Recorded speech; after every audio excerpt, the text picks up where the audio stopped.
Opening week is presented by TD Ameritrade. At Marlins Park in Miami, the New York Mets play the Miami Marlins.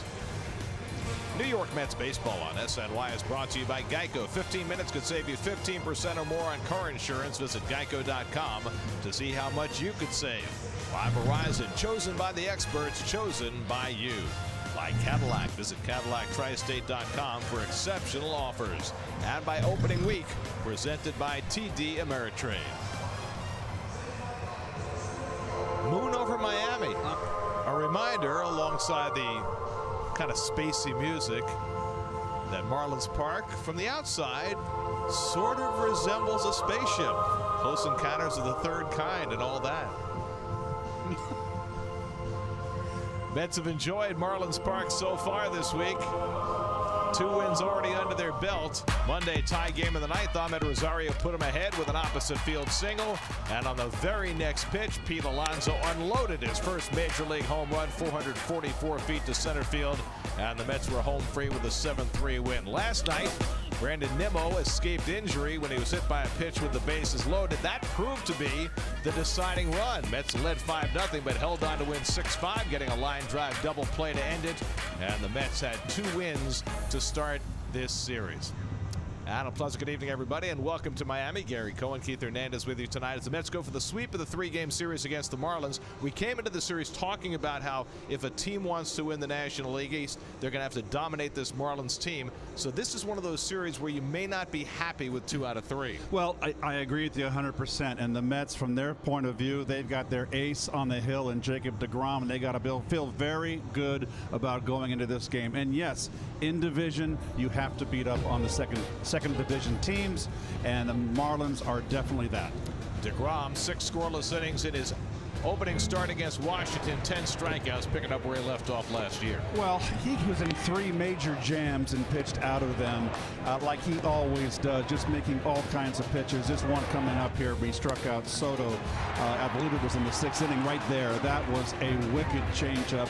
He's always had the ability to make the pitches when he has to. He is the Cy Young Award winner. The right call, brought to you by TD Ameritrade. Now, 30 straight starts of 3 runs or fewer. The last team to score 4 or more against DeGrom, the Marlins, last year, April 10th. In fact, he's lost 5 straight decisions to Miami. He also is going for his 26th straight quality start. That would tie the major league record held by none other than Bob Gibson. Mets go for the sweep in Miami for heading home for their home opener tomorrow. Mets and Marlins, all the action coming your way on SNY. Cash back on everything you buy with Freedom Unlimited. By your local Honda dealers. Visit one today. And by Citi, proud partner of the New York Mets.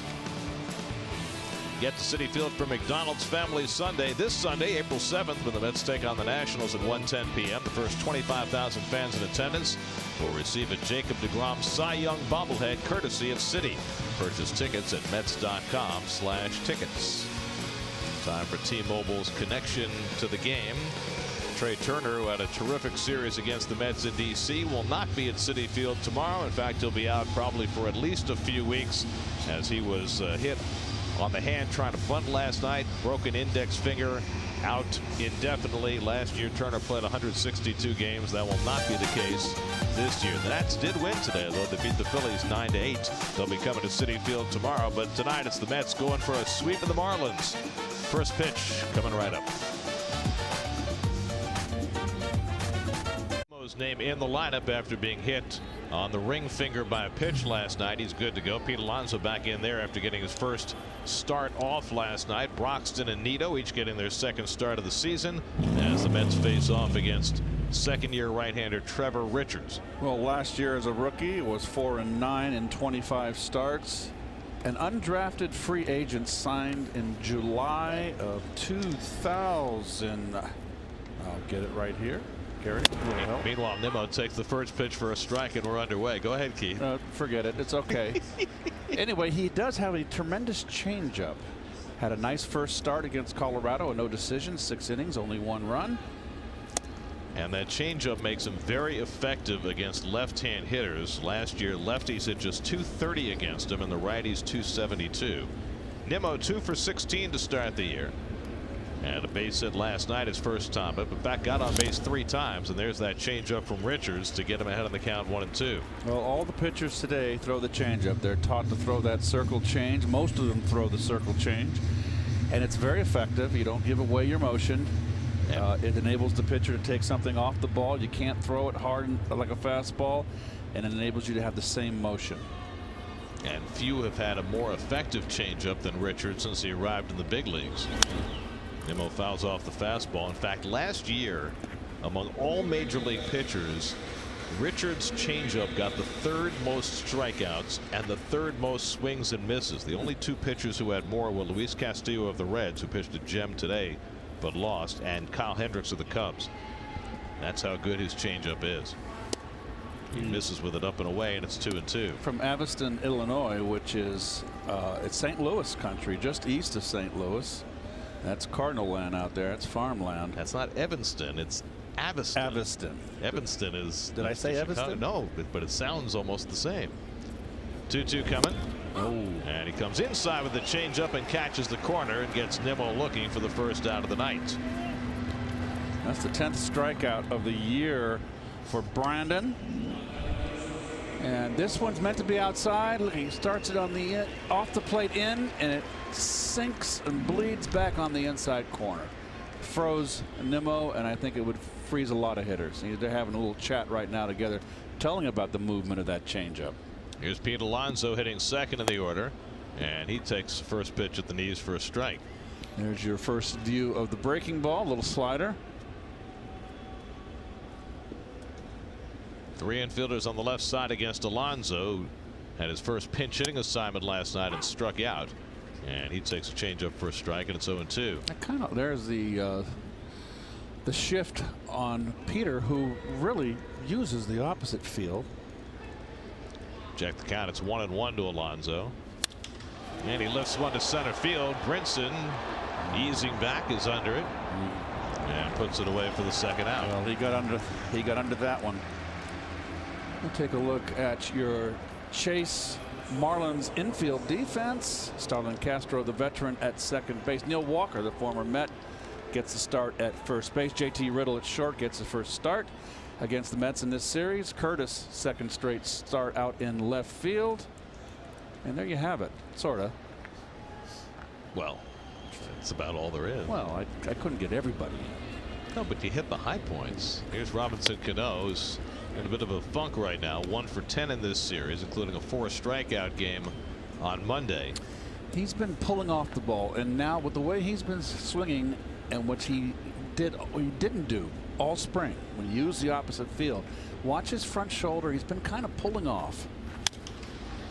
Pops this one up on the left side. Riddle alone on that left side, but overcomes Castro to put it away, and so Trevor Richards has himself a 1-2-3 inning. Jacob DeGrom takes the mound when we come back.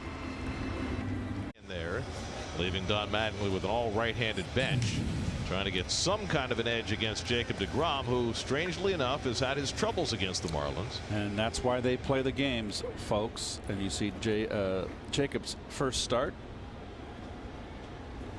Curtis Granderson leads off and takes a fastball strike. Curtis 1 for 6 in this series.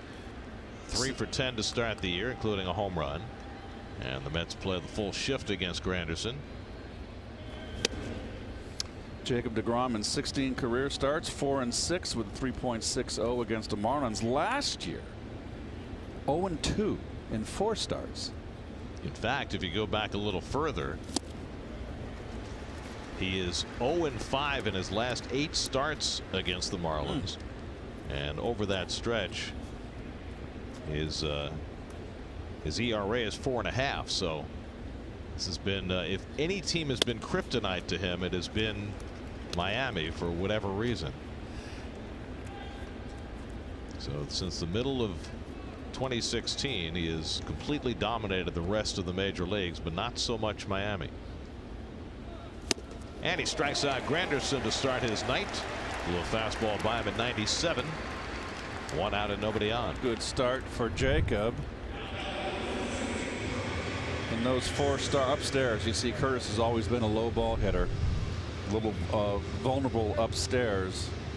In those 4 starts last year, you know, he had a 3.12 earned run average, which is very respectable. But when you put it up against his year numbers, ERA 1.70, that's a considerable jump. Here's Brian Anderson hitting second in the order, and he lifts one to right field. Easy for Conforto drifting over.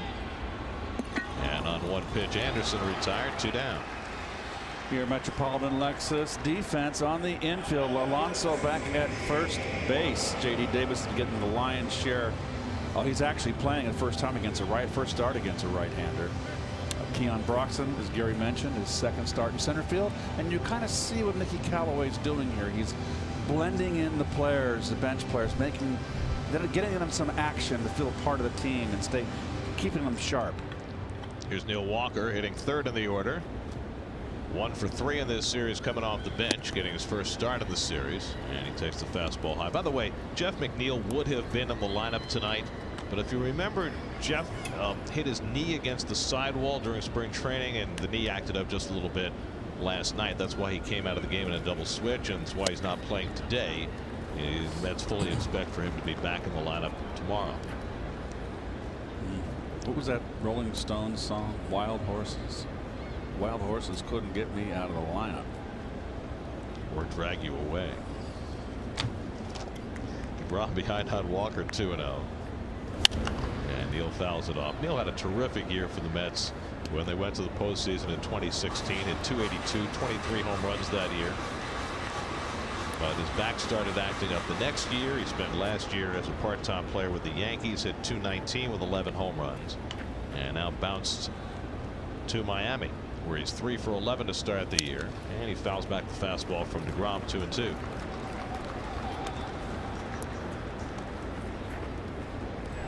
Starlin Castro has had a huge series so far, hitting cleanup tonight, waiting on deck.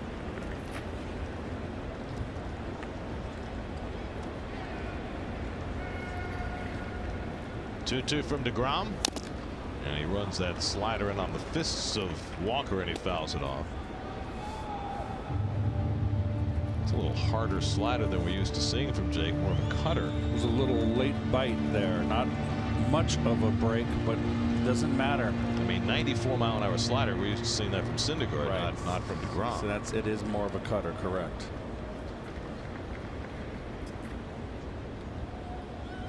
Imagine if he gets more weapons.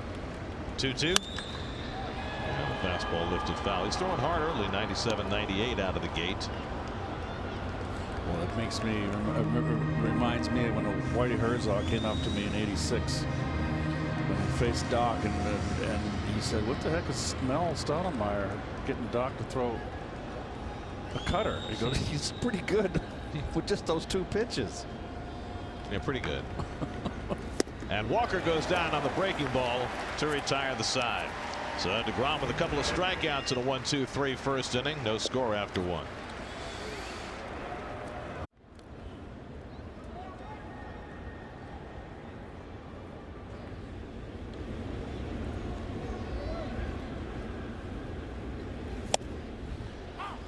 Second inning, Michael Conforto leads off against Trevor Richards and takes a fastball for a strike.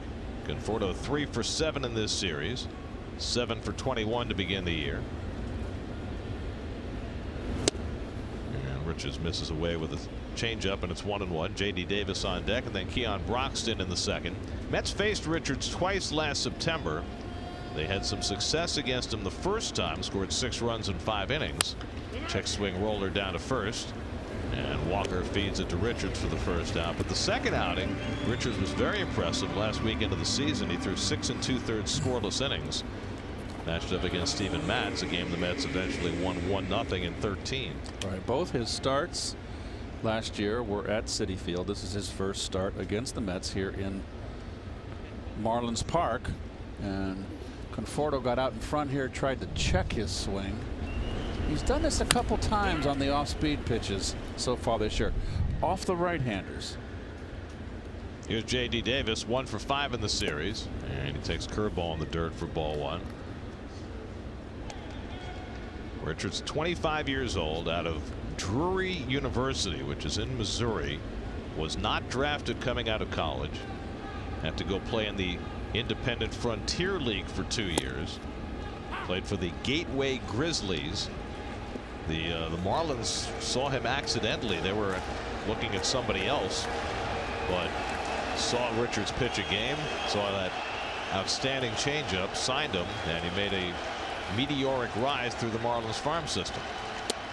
The scout was David Espinosa, and he was there to scout other players, and then happened to be a start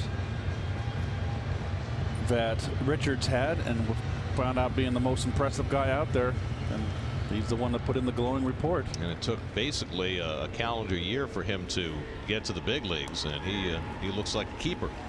1-2 coming, and Davis swings and misses at the fastball, and Richards has his second strikeout. Up and in. Are we getting back to how the game? Are we swinging back around? We made a full lap now, and everything's starting to get base hits to the opposite field. You're starting to see the Mets put 5 hits together in the first inning with a walk for 5 runs. The only one not doing is the Dodgers. They hit a lot of home runs. Keep hitting bombs. Yes, they do. Clay Bellinger has 5 home runs already.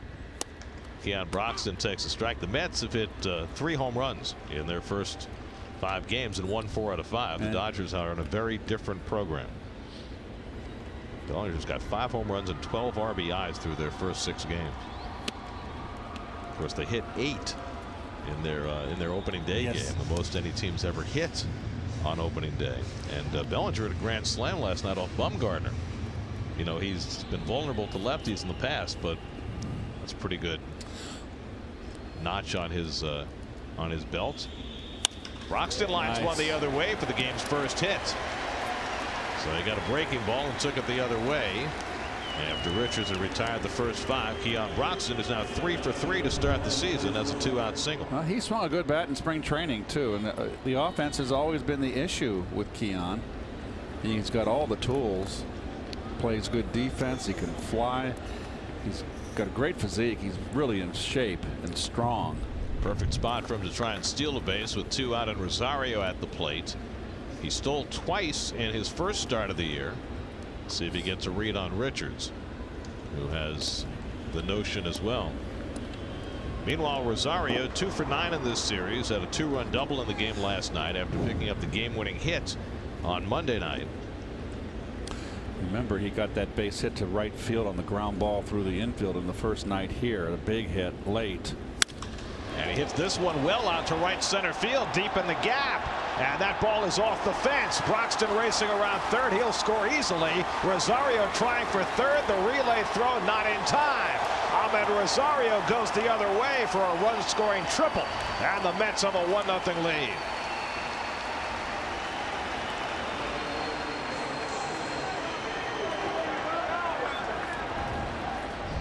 Well, opposite field again, opposite gap.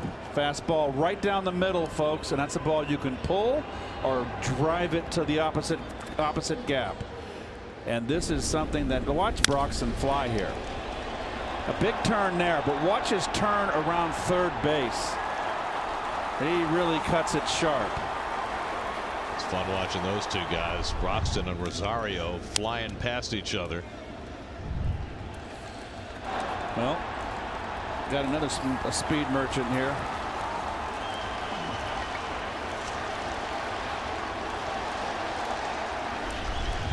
So the Mets cash an early run, all after 2 out. Single by Broxton, triple by Rosario. Now Tomas Nido fouls one back. And you know, with Rosario, Mickey Callaway has talked about they want him to eventually be the leadoff hitter.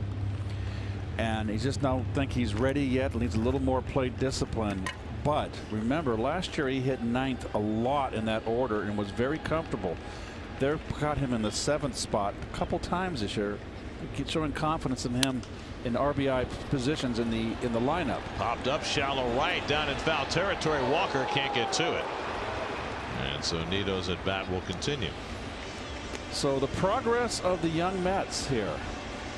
Rosario, I think, Gary, him going the other way, I just feel that Cano has already paid in big dividends. That Rosario has followed Cano's lead in spring, and now it's translating to a terrific start for him. Well, we saw him finish the season strong last year, the last 2 months. And he has raised his game to an even higher level now, becoming the star perhaps that the Mets always expected. Nito pops one up on the right side, and Walker is there to grab it, and that retires the side. But the Mets get a 2-out run. Rosario with the RBI triple. 1-0 Mets in the second. Per month. The Amazing Mets Pass includes a mobile ticket to regular season home games, including all weekend games. Passes will also auto renew each month. For more information, visit Mets.com/pass. Jacob DeGrom has a run to work with. 1-0 New York as we go to the bottom of the second. Starlin Castro leads off from Miami. Castro having a terrific series, 5 for 8 with a home run in each game. And he takes a fastball on the outside corner for a strike. Castro has good career numbers against DeGrom as well. 7 hits and 20 at bats. That's a 350 clip. Says he's been trying to hit the ball in the air more. Hit 12 home runs last year. And he's got a couple in this series. He's always been a hit producer. With his 5 hits in this series, he has just 47 shy of 1,500 hits at age 29. He lines this one to right, but right at Conforto. And Michaels got it for the first out.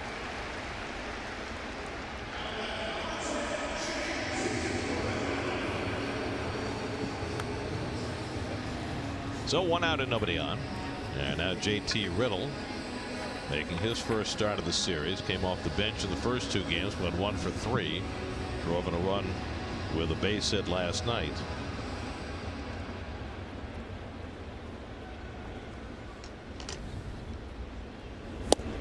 And Riddle takes first pitch, curveball for a strike, 0-1. DeGrom threw only 1 curveball his entire start against Washington, 93 pitches. He's already thrown a couple early in this game. Well, he did not have his slider, his good secondary pitches in that first start. Remember, he used his changeup effectively to get out of jams, especially against the left-hand hitters. Ahead on Riddle, 0-2, and he goes with a 99-mile-an-hour fastball away. He's feeling that fastball tonight. Jake trying for his 26th consecutive quality start. If he gets it tonight, he would tie Bob Gibson's major league record.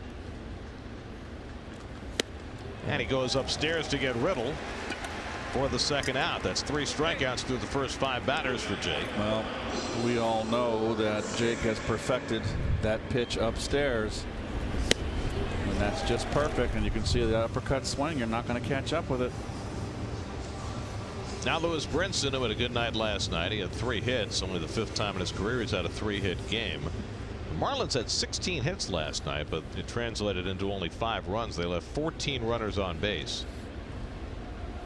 In fact, they had runners in scoring position in every inning last night. They wound up, the Marlins did, going 4 for 18 with runners in scoring position. It was the first time in 19 years they had had a game where they had runners in scoring position in every inning. They're not likely to repeat that tonight with DeGrom on the mound. We are very hopeful, and I'm sure the players in the orange and blue are very hopeful for a spiffy, quick ball game. Get on that plane, get home, because it's an early game tomorrow. Mets are scheduled to get home at 1:40 a.m.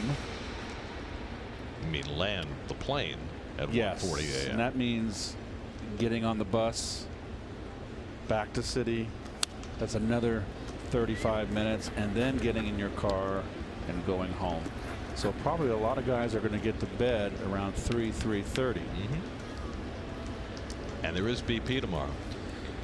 Well, you know what? For a lot of these guys, they have not played at Citi Field before. I mean, Pete Alonso's never played at Citi Field before. J.D. Davis has never played at Citi Field before. So there are guys who need to get out there and get the feel of the place. Sure. And it's not, I mean, normally if you were having this kind of travel schedule, you know, with a night game in one city and then day game the next day in another city, you'd probably show up at the ballpark late, just put your uniform on and play. But you can't do that in this circumstance. That's hit toward the middle, and a base hit for Brinson. So his fine series continues. Broxton gets to it quickly, so Brinson can mute any hopes of trying to turn that into 2 bases. Well, that's got to make the Marlin front office happy. They're counting on this kid. They traded for him from the Brewers. They're very high on him. He had 199 last year. I thought they had him up way too long. He struck out so much. I had a lot of empathy and sympathy for him out there. He was just a big out. Well, he's certainly making better contact. He's 5 for 9 now in this series. He's aboard with 2 out for Chad Wallach, getting the start behind the plate tonight, his 2nd start of the year.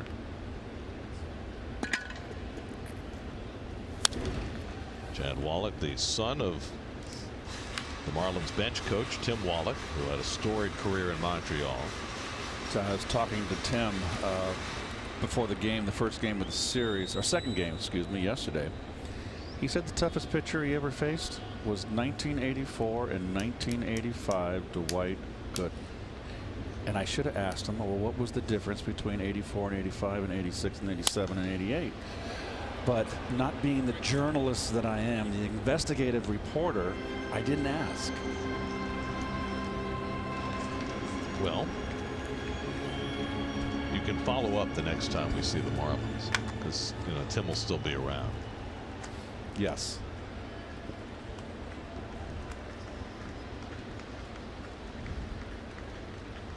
DeGrom ahead 0-2 on Wallach. And he just gets a piece of that fastball to stay alive. Wallach, unlike his dad, has had trouble hitting enough to stay in the big leagues. Last year hit 178 in a brief big league trial. He started out with the Marlins. He was traded to the Reds. He came back to the Marlins on waivers. Now serving as the backup behind Jorge Alfaro.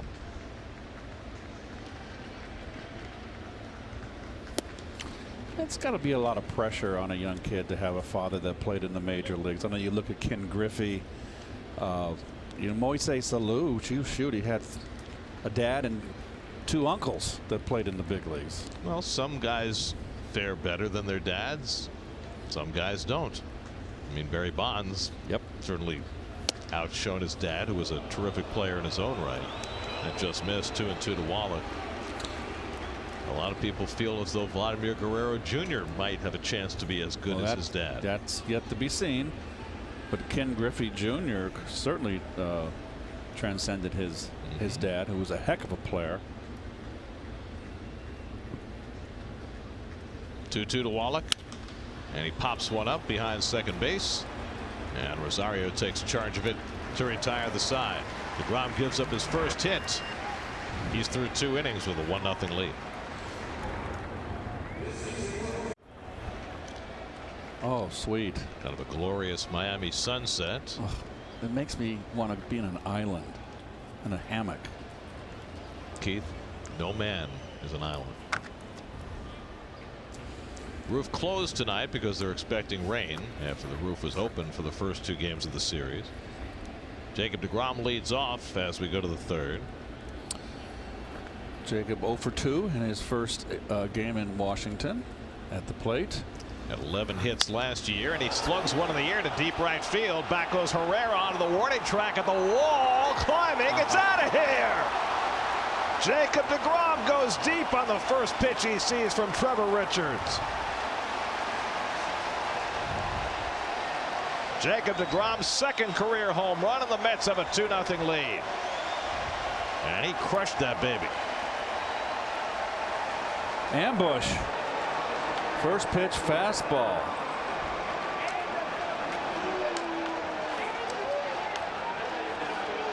He's pumped. But he's also collected.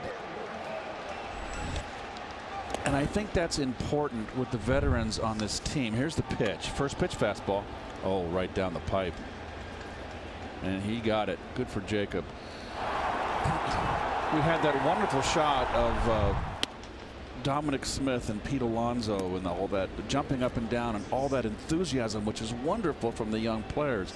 But I really feel it's incumbent on the veterans to show a little, just to be a little bit more toned down and let the kids have fun, but set the example emotionally. I mean, they've been here before. DeGrom has been to a World Series. People look up to him.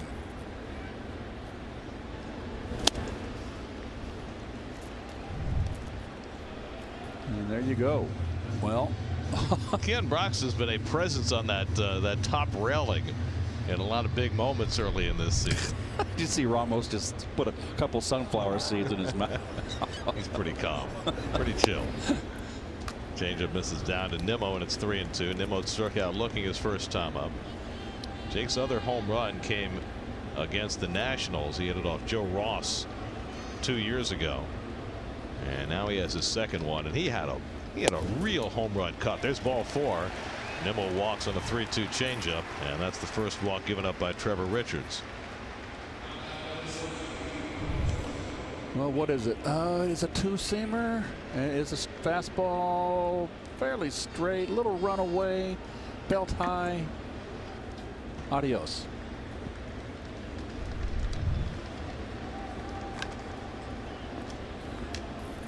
Last night, Zach Greinke hit 2 home runs for Arizona. Alonso drives one to deep left field. Back goes Granderson, and it's over his head and off the top of the fence in play. Around third and heading home is Nimmo. There will be no relay. Alonso missed a home run by about an inch. He'll settle for an RBI double, and it's 3-0 New York. Mickey Callaway is thinking maybe that ball went over the fence and came back.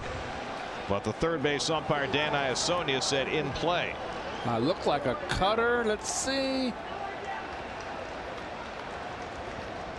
That's tough to tell right there. I don't think it was a home run at all. I don't know. Let's see. Yeah, it hit the top padding and came back. Yep. Yep. A matter of half an inch, and it's a home run. It's amazing, given the low trajectory of that line drive, that ball wouldn't hit the padding and go over. That it would come back that way. Alonso hits line drives yes, he does. Stanton, Giancarlo Stanton. Here's the side view. Yep, it does indeed hit the padding and come back. Well, he didn't waste any time. He took the first pitch the last time up, where he flew out to center field, and he had a good cut, got under that ball. This one he attacked immediately. His 4th double, his 7th run batted in. So Alonso out of the lineup last night, back in tonight, and crushes another one. So DeGrom setting the tone in this inning with a home run. Nimmo draws a walk. Alonso drives him home on the first pitch. And now Robinson Cano will step in after Richards got a visit from his pitching coach, Mel Stottlemyre Jr. Cano popped up his first time up. And a pickoff try.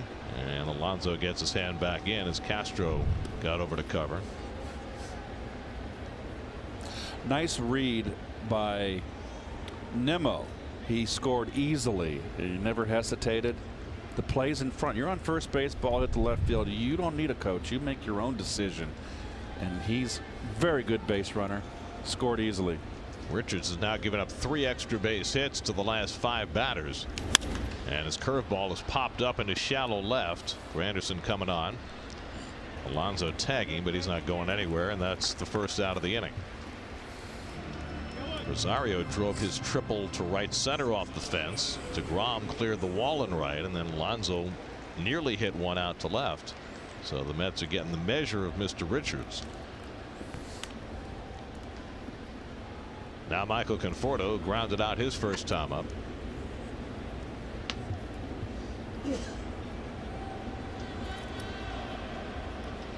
Well, 3 runs on the board for DeGrom. Last year you would say this was a plethora of runs for Jake, but the way this team is scoring so far this year, you might have to get used to having more runs to work with. Mets are averaging 6.2 runs per game over their first 5. Of course, when you supply one yourself, you might expect your teammates to follow suit.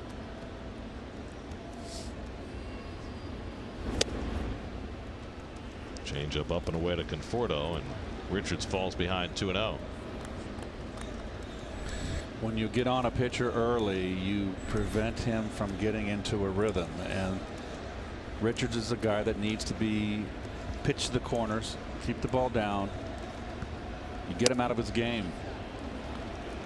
Fastball away, and now he's behind Conforto 3-0.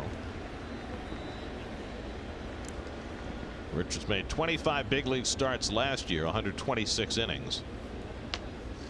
Struck out 130 batters in 126 innings. Now they're going to intentionally walk Conforto after falling behind 3-0. So that'll go in the books as an intentional pass. And now a quick message from TD Ameritrade. Will the TD Ameritrade trade desk gut check my trade strategy? Should have shaved my beard. That's what I thought. It's an interesting move by Don Mattingly, giving Conforto the walk, considering that Richards, over the course of his relatively brief career, has been more effective against lefties than against righties. Is he more afraid that his pitcher is not in sync, and then Conforto get a 3-0 hit sign, and all of a sudden it's 5-0, and then the game is blown out? You blow the drawers off the game. So JD Davis will try and take advantage, and he takes a letter high strike. Davis struck out his first time up. Boy, oh boy, I tell you, that young man right there has been impressive. I'm talking about Alonso, and he is some kind of strong. He hits the ball on the barrel too with great frequency. He's very disciplined, and he's very short with his stroke, compact, and he squares it up, and then he just lets his strength take over. Well, clearly the extra base hits have been very impressive, and he's hit the ball exceptionally hard.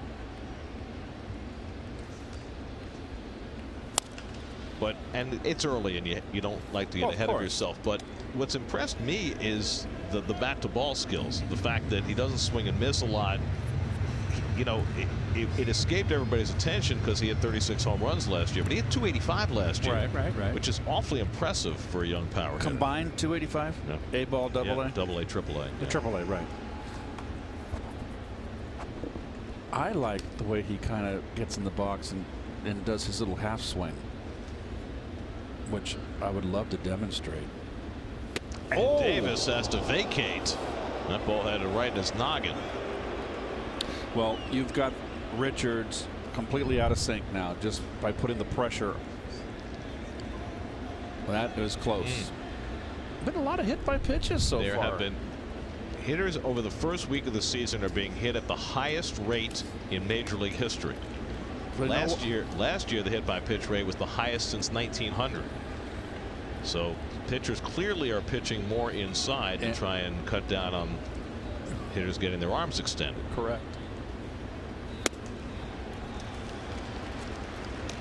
Last night we mentioned Trey Turner breaking his finger trying to bunt, but that was a situation much as with Lagares the other night, where the ball was heading at his head, and basically he put his hands up to protect himself and broke his finger. And he was angry after the game, not so much about breaking his finger, but about the fact that the ball was headed toward his head. Well, and that just missed. They've created this the Major League Baseball by not allowing pitchers to throw inside. You had the steroid era where the pitchers were afraid to throw inside because the little banjo hitters were hitting the ball out of the park to the opposite field. So they got away from coming inside, and now it's kind of coming back around, and then they've prevented people from throwing in the warnings, get thrown out of the game, and now you've allowed the players to get into a false sense of security up there. And now they're throwing inside, and they better get a little more set. Be prepared to get out of the way. 3-2 to Davis with 2 men on, and JD fouls back the high fastball. Well, just talking to Dave Island last year, I mean, the Mets made a conscious effort to pitch inside more, and I think a lot of teams took that to heart.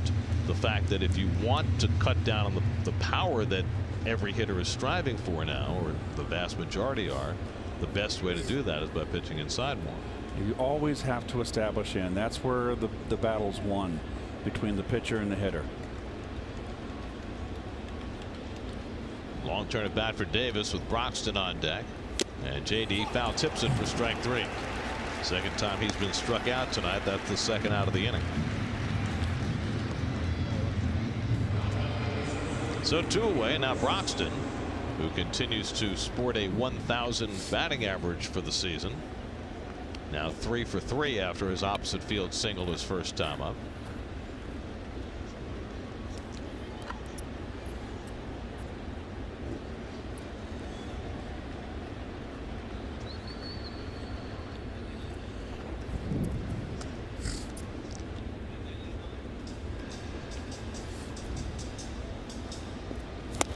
Good change right there.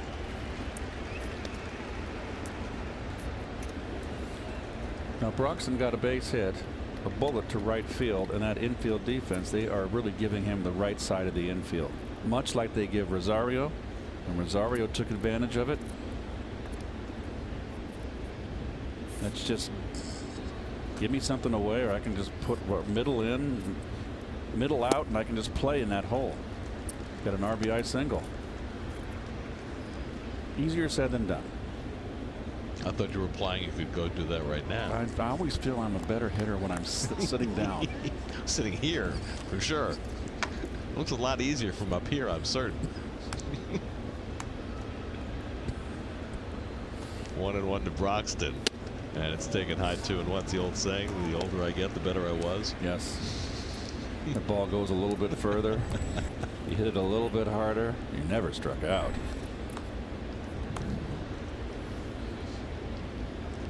It's amazing the things you can suppress.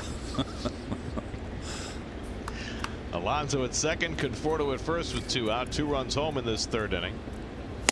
And Broxton goes through the fastball, and it's 2-2.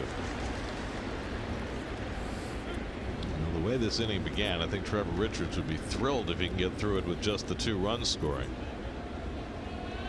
It's at 2 runs home, a runner at second, and nobody out. This will be his 24th pitch of the inning coming up.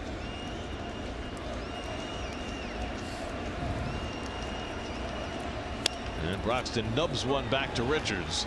And he makes the play to retire the side, but spurred by the long ball off the bat of Jacob DeGrom. The Mets score a pair and lead 3-0. Mets will be saying goodbye to the palm trees and the warm water. And up north, we should have a pretty nice day for opening day. Mets home opener tomorrow. Should be in the mid-50s. Wonderful. Jacket weather, but certainly more comfortable than some opening days we've experienced. Rosell Herrera leads off in the home 3rd. Mets now with a 3-0 lead. Herrera 0 for 5 in this series, playing right field tonight. The pitcher Richards on deck, and then Curtis Granderson in the 3rd against DeGrom. Go off his home run exploits, misses inside, a ball and a strike. So there have now been 6 home runs hit by pitchers so far this season in the first week. It's more than were hit by the end of April last year. Foul tip. We mentioned last night Greinke hit 2 home runs and gave up 2. Well, this goes back to what we were talking about before with the pitching inside. Dave Island last year said he hopes that we lead the league in hit batsmen. Now it turned out they finished 2nd behind the Nationals in hit batsmen, but the point was well taken. And it's not a malicious statement. It's, I think that Island, and I agree, is that we just talked about it last half inning about pitchers starting to pitch in, and he was emphatic and wanted to emphasize that. Herrera goes down swing at the back foot slider, and there's the 4th strikeout for DeGrom. What'd you call that? Back foot slider. Back foot. Yeah. That is, I know exactly what you're saying. That I've never heard that terminology. I didn't make it up. I like that. I've never heard it. Let's check in with Steve Gelb. Steve? Gary, we continue to try and find ways to figure out what makes Jacob DeGrom so great. And one of the things that makes him so unique is he very rarely abandons pitches. You guys were talking about this a little earlier. His first start of the season did not have his slider early, really didn't have his changeup either, but he stuck with both, and both paid huge dividends innings 4 through 6 for him. And the way he describes his mentality is that for him, the only thing worse than not having a pitch is not throwing the pitch, and then the hitter can eliminate certain pitches. It gets much easier for them as he makes quick work of Richards. And so for him, he has the confidence in his own stuff that eventually along the way he'll find it and will be better off for it because he has those pitches still to work with. Of course, you have to have enough confidence in yourself to believe that those pitches are going to come around, rather than doing what maybe a younger player might do and throw it out the window. Everybody starts little baby steps, and you know how you become a veteran pitcher and confident in all your pitches in any count? You do it out there. And the great ones like DeGrom, Cy DeGrom, He can do it. It's fun that we've watched his progress. Granderson grounds one foul. A couple curveballs from DeGrom to start him off, and he's ahead in the count 0-2. Well, the one thing that DeGrom had in his favor from the get-go, and we recognized it immediately, was he always pitched better when he was in trouble. He didn't knuckle under. It's an amazing quality, isn't it? 0-2 to Granderson, and he just got a piece of that slider. He did not have his slider at all in Washington, and he's got it tonight. I mean, it is such a difficult weapon for a left-hand hitter. He is painting it on the inside corner. 5 strikeouts first time through the batting order for DeGrom. And he misses up and away to Curtis at 98 miles an hour, 1-2.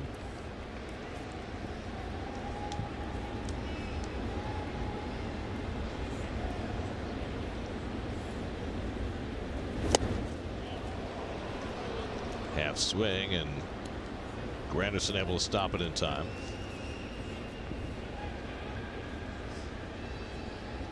Two out and nobody on. 3-0 New York, third inning. 2-2 coming. Struck him out. DeGrom strikes out the side in the third inning. That's 6 in the first 3 for DeGrom. 3-0 New York.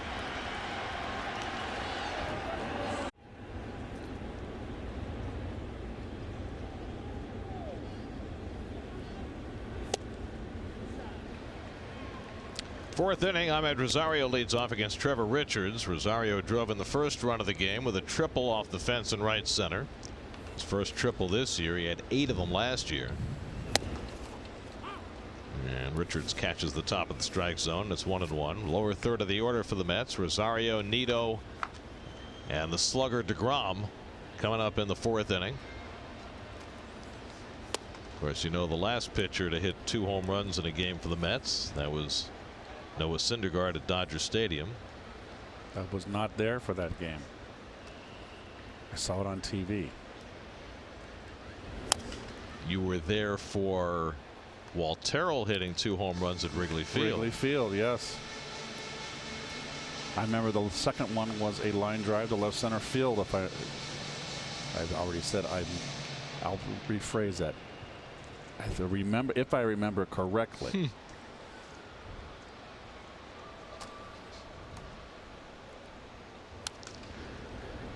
Rosario reaches for the outside fastball and fouls it back. Well, let's just say that it doesn't happen very often that pitchers hit 2 home runs in a game. This shocked me. I've mentioned this a couple of times now. I want to complete the thought. Zach Greinke hit 2 home runs last night for the Diamondbacks and gave up 2 home runs. It was the first time since 1895 that a pitcher had hit 2 home runs and given up 2 home runs in the same game. And that shocked me, because you figure giving up 2 home runs in a game is not that big a deal. Right. I mean, I know pitchers don't hit 2 home runs very often, but you'd figure, you know, one of those times it might have happened. But it hadn't happened in 124 years that a pitcher had hit 2 and given up 2 in the same game.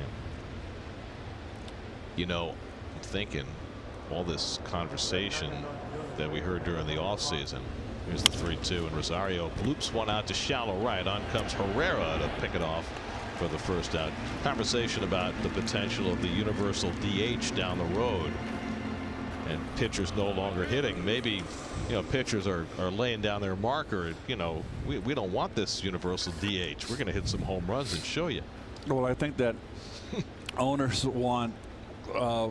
I think they want more runs, and I just hope the National League never goes to the DH. I mean, it just adds more to the game, more managing. You know, if you really think about it, I mean, it does affect Hall of Fame numbers. I mean, if you're an American League pitcher and you're losing 3-2 in the 6th, you may get pinch hit in the 7th. If you're, you know, the DH, you're not pinch hit for. So that's going to affect how many times does your team come back and win for you. When the National League, you're out and you get a no decision or an L. I just think it just kind of skews things. Nito fouls one back, and it's 2-1. Well, You know, a lot of people around the game feel as though the universal DH is inevitable. But if you talk to players, most of them don't want it. Most of them like it just the way it is.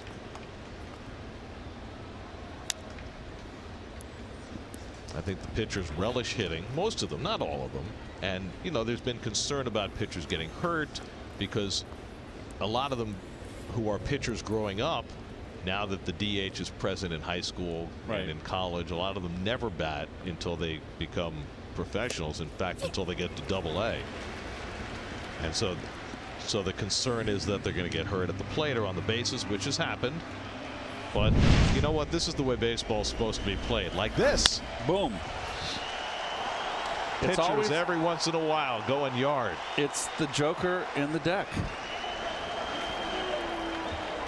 Are you? I'm a little bit concerned with going to the 26-man roster, Gary. You think that might bring the DH to the National League faster? Hold that thought for the next inning. DeGrom grounds out.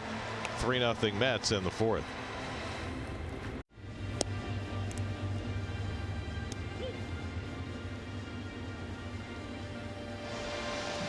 Another good sunset shot in Miami.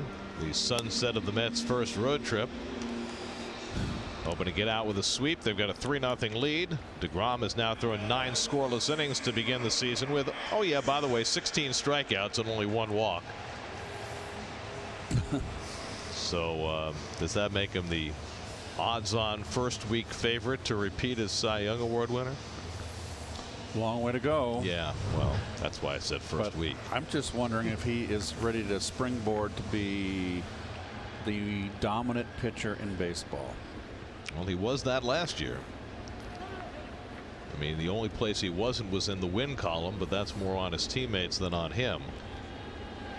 If he gets run support this year, there's no telling how many games he might win.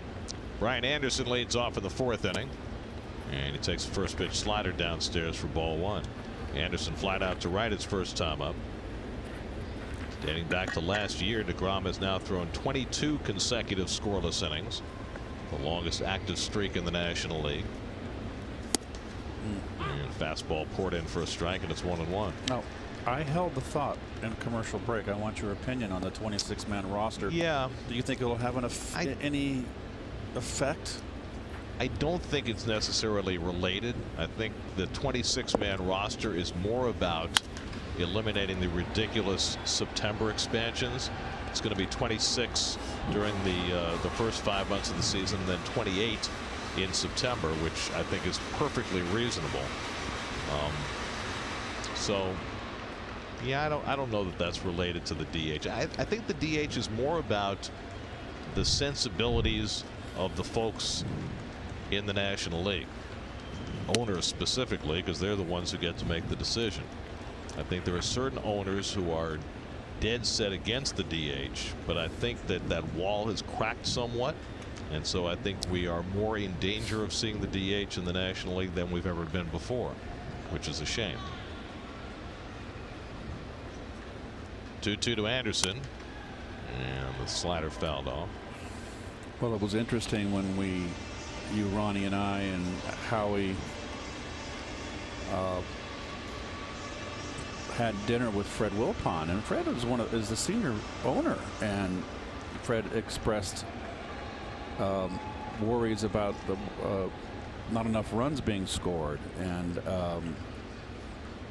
you know, Fred's a traditionalist, and I took away from that Fred was kind of leaning a little bit towards the DH, open to it. I just think give it a chance now. We're getting away from all strikeouts, walks, home runs, all or nothing baseball. Line to center field, and Anderson's got a base hit. Broke his bat, hit it right off the end, and he's aboard to lead off the 4th, the second hit against DeGrom.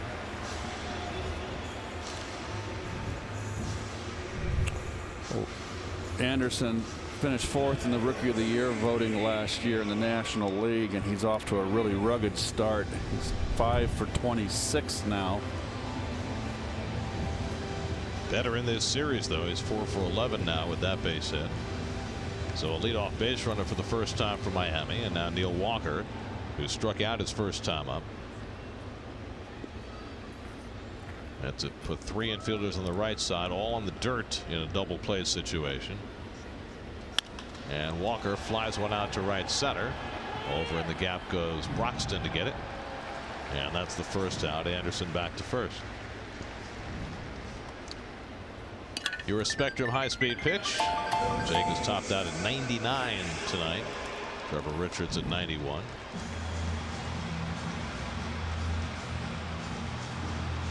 So 1 out and 1 on. Now Starlin Castro, who lined out to Conforto in right field his first time up.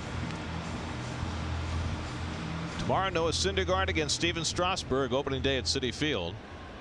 Gil Hodges Jr. will be throwing out the first pitch, kicking off what will be a season-long celebration of his dad's 1969 world champion Mets. Taken inside by Castro, 1-0. And we expect to have Gil Jr. up in the booth with us during the game tomorrow as well. That'll be great. Gil is a great historian of the '69 Mets because he spent quite a bit of that summer traveling with the team with his dad. It's a nasty slider by DeGrom, and it's 1-1. And that slider right there, you don't have to have a big old breaker. That was a tight slider. Didn't break that much, but perfect location.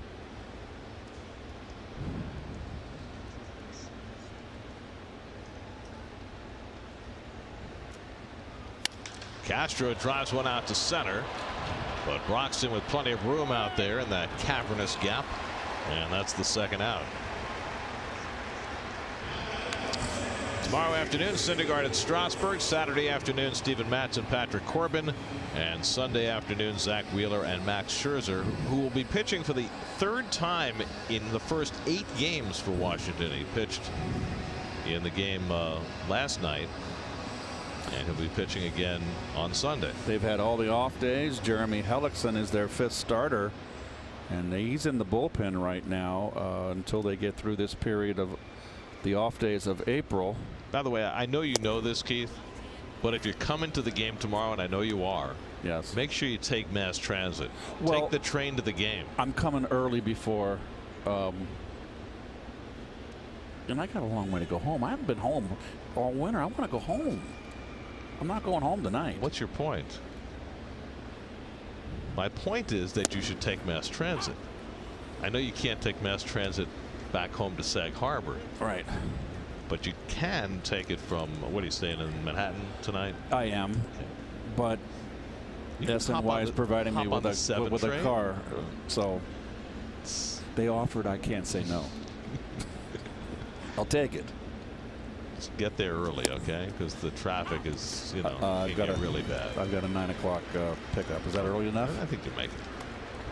I'm confident. And I'm on the, well, forget that. I'm not going to stay where I'm at. That's probably a really good idea. I'm going to be a little covert. 1-2 to JT Riddle with 2 out.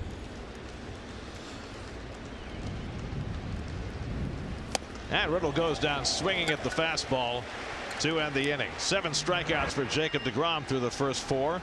He's got a 3-0 lead.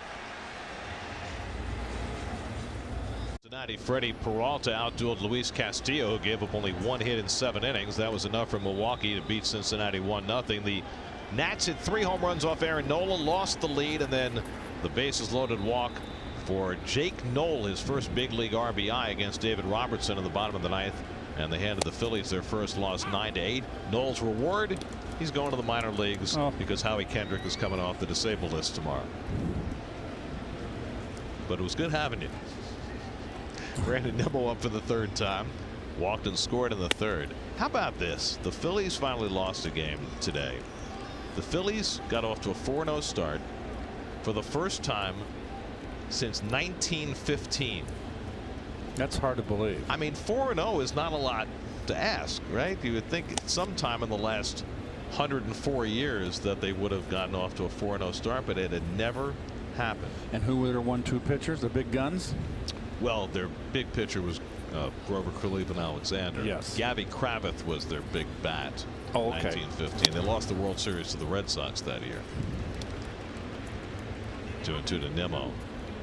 But that streak of not starting a season 4-0 is not only the longest in baseball history, it's the longest in any of the 4 major sports, which I guess makes sense since the others haven't been around as long as baseball. Professional sports league. Inside, Nimmo almost got hit again. It's 3-2. Nimmo got hit last night on the left ring finger, and boy, it looked bad at the time. But the X-rays came back negative. He had grip testing today when he got to the ballpark. Got in the cage, felt all right, and good to go in the lineup. And he goes down swinging. Good fastball by Richards in on him. And that's 5 strikeouts for Richards. Second time he's gotten Nimmo. So 1 out and nobody on. Now Pete Alonso barely missed a 2-run homer his last time up. It went right off the top pad of the fence in left field for an RBI double. So Pete is now 8 for 19 with 5 extra base hits through the first week of his big league career. 7 RBIs. Can you imagine the ovation he's going to get tomorrow? I have a hunch a lot of people are going to get a nice ovation tomorrow. It's something to be excited about, this new bunch. I just think in Alonso's case, the fans have been waiting for him all through last year. He didn't get the September call up, which a lot of people wanted to see, including Pete. But you know, it's one of those airs of anticipation that will finally come to fruition tomorrow when Pete is introduced to the Citi Field crowd for the first time. He did take batting practice there once as a Sterling Award winner, but he'll get to play on that Shea Stadium diamond for the first time tomorrow afternoon.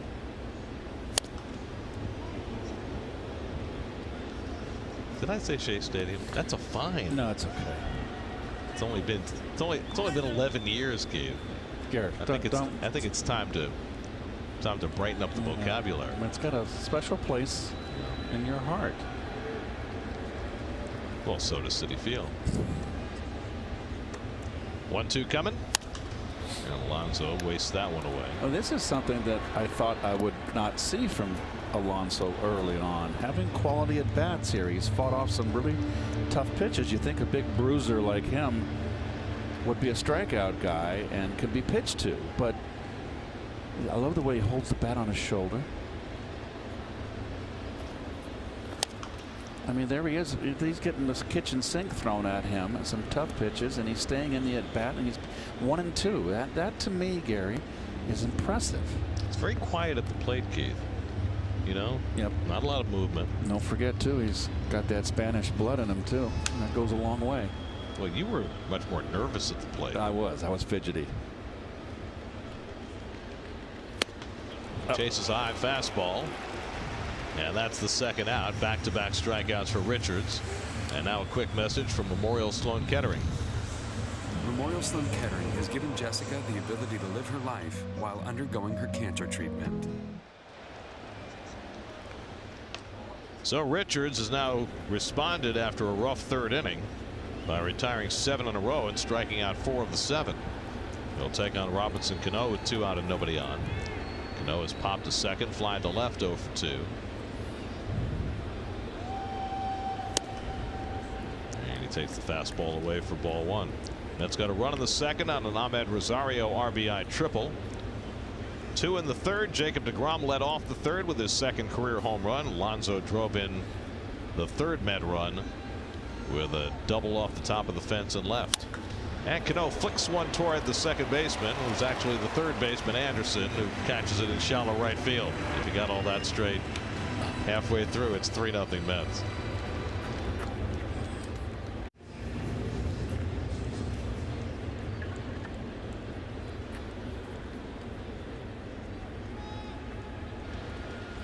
Home 5th inning, Lewis Brinson leads off against Jacob DeGrom and takes low and away for ball 1. Brinson has one of the 2 hits against DeGrom, a 2-out single to center in the first. Brinson, Wallach, and Herrera 6, 7, and 8 in the Marlins batting order up against DeGrom in the 5th. And the slider misses, and DeGrom behind 2-0 Rare time he's been behind tonight. Hasn't walked a batter. He struck out 7. That's 1 walk and 17 strikeouts in his first 10 innings of the year. And he comes back with the fastball and gets a swinging strike. Fastball's got a lot of life on it. You can just see it's just electric.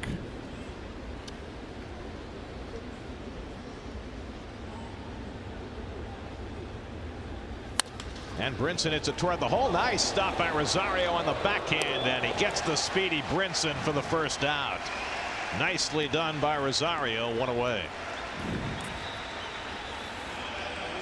Well, one of the rare hanging breaking balls here from DeGrom, and a beautiful backhand by Rosario. And makes the pitcher happy. Former shortstop appreciating his current shortstop. 1 out and nobody on. Here's Chad Wallach, who popped up to short his first time up. So we were talking last night about the raft of contract extensions in baseball. Yes. There have now been 26 of them since the first of the year. 26, including DeGrom, who has performed brilliantly since signing his contract extension. Yesterday's news was that Germán Marquez signed a contract extension, 5 years with the Rockies. He threw 7 shutout innings today. Randall Grichuk, 5 years with the Blue Jays. He hit 2 home runs today. I mean, it's nice when the guys right out of the box after signing the contract extensions pay you nice dividends. I think it takes a load off your mind, I guess. A little financial security. You've got to feel good that the team is willing to feels that highly about you to pay you that kind of money. But this is definitely where today's front offices are going. They're signing these kids up early when they're young, and the money's so extreme that it's hard to say no. Well, what they're doing is they're buying out most. I mean, DeGrom's an exception because he's an older player, but they're buying out most of the talented young players' 20s. Right. In lieu of spending a lot of money on free agents when they're in their 30s.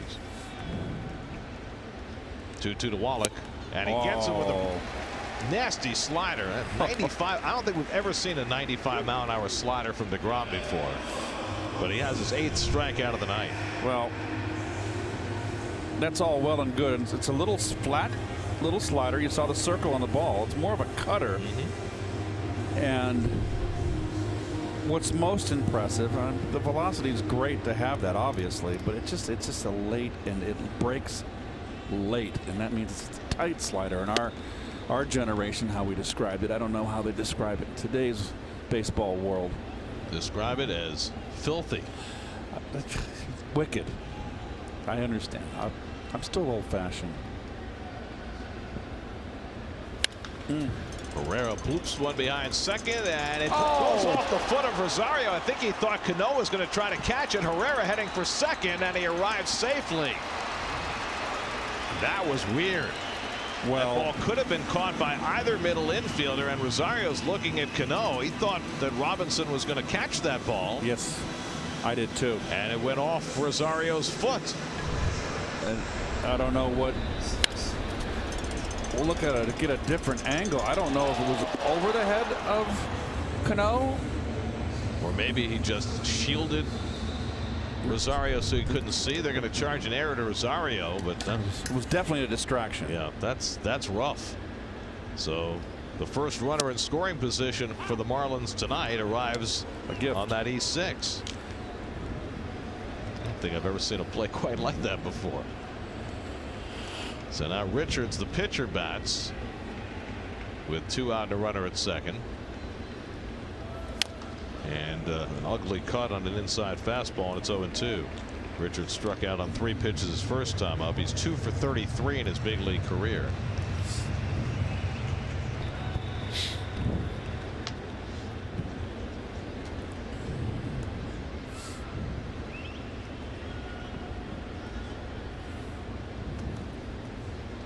0-2 to Richards. And he got him looking. Strike 3 called. Side retired. 9 strikeouts for DeGrom.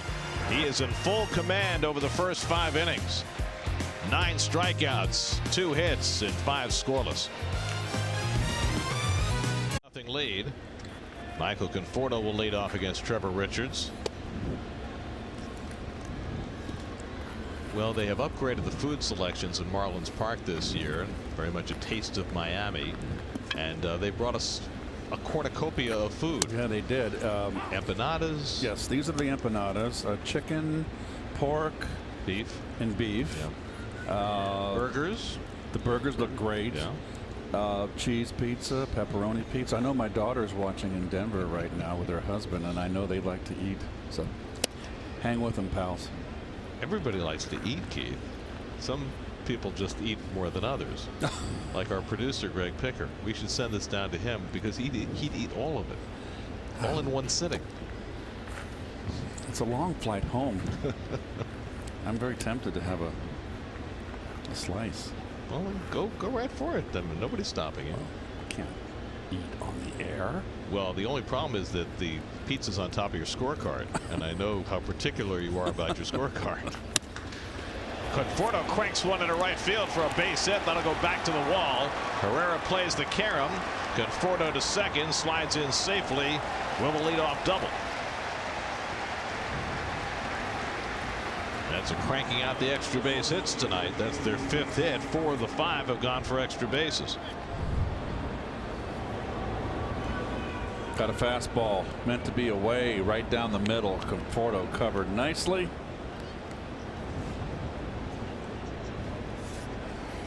Look at the head of Richards there.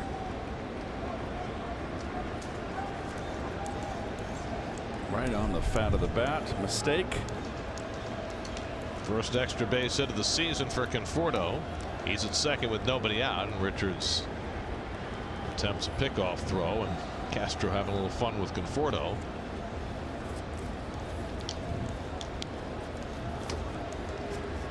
Not sure Michael found the full humor in that. J.D. Davis has been up twice, struck out both times. Richards struck out 6 over the first 5 innings. But the Mets have hit some balls really solidly against him tonight, as they did the first time they faced him last year, not the second. And the curveball in the dirt, 1-0 to Davis. Rare breaking ball from Davis. Richards. Richards doesn't like to throw the breaking ball to the left-hand hitter, but he'll spin one up there on the right-handers.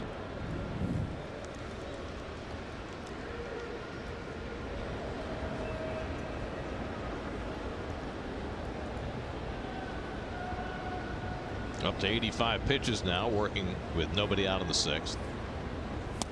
And he gets it in for a strike, and it's 1-1.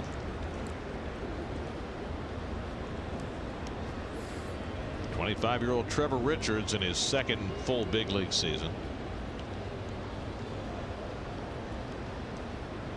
And part of a very young, or at least very inexperienced, Marlins rotation that they're going to lean on very heavily in this year of rebuilding.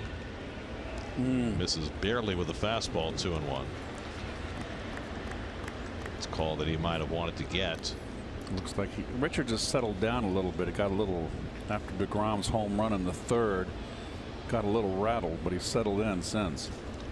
By the way, having that close call go against Richards brings us back to those comments Don Mattingly made after the first game of the series. That's hit sharply, but right at the shortstop Riddle. He holds Conforto and gets the out. 1 away. Saturday, April 6th is WWE Day at Citi Field. The first 25,000 fans will receive a Todd Frazier WWE Day bobblehead when the Mets take on the Nationals at 1:10 p.m. Purchase tickets at Mets.com/tickets. Frazier and Travis Darnell will both start a rehab assignment tomorrow in St. Lucie.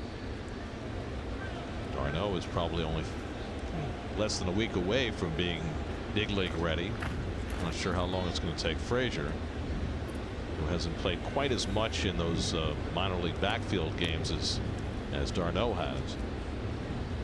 It's Keon Broxton, and he takes curveball for ball one. Anyway, Mattingly after the first game was upset about the Lagares hit by pitch. He was also upset about some ball strike calls, and he made some rather pointed comments about how the Marlins aren't expected to win, and was intimating that umpires might be piling on.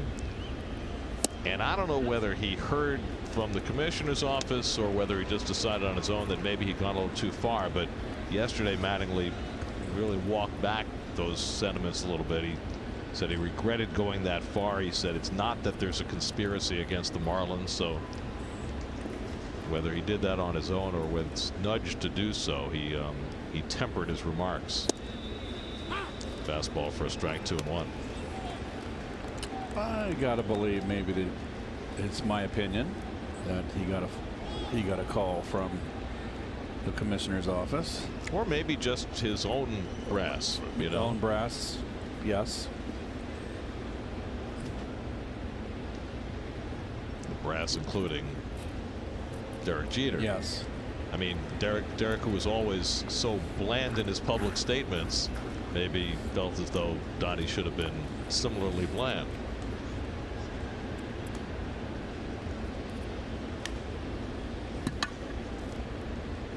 Broxton is 1 for 2 tonight.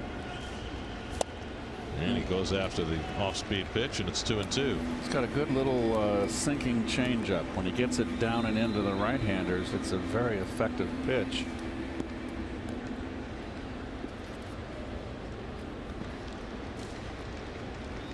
Keith, the empanadas are good.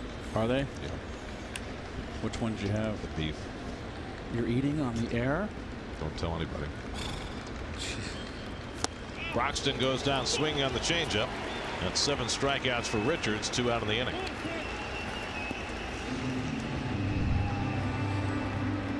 Well, it is you can see him turn it over. Look at the bottom. That was almost like a screwball, folks. Very close to a screwball. And you see the circle change, the 3. Look at the spin on it. The reverse spin. That is almost a screwball. Yeah. That's the pitch that got him to the big leagues. That's the pitch that impressed the Marlins when he was pitching in the Frontier League to sign him, and shot his way through the minor leagues and now part of the big league rotation. Ahmed Rosario hit a triple off the right center field fence to drive in a run in the second. He's 1 for 2. Richards went 6 innings in his first start against Colorado, gave up a run on 4 hits and no decision for him. And now Rosario will be intentionally walked. Second intentional walk handed out by the Marlins tonight, and they'll go after Tomas Nido instead. They walked Conforto intentionally in the 3rd, and that worked out for them as Richards retired the next 2 hitters. The 2 intentional walks among the 3 walks that Richards has given up tonight. So a chance for Nido with 2 out and 2 on. Tomas has popped up and struck out 0 for 2, looking for his first hit of the year, and an awkward stop by Wallach. And he keeps it in front of him. Ball 1. He might have been crossed up. He's going to go out and talk to Richards. I believe he was. They're going to get the bullpen cranking now. Nick Anderson, who looked very impressive the other night in the opening game of the series.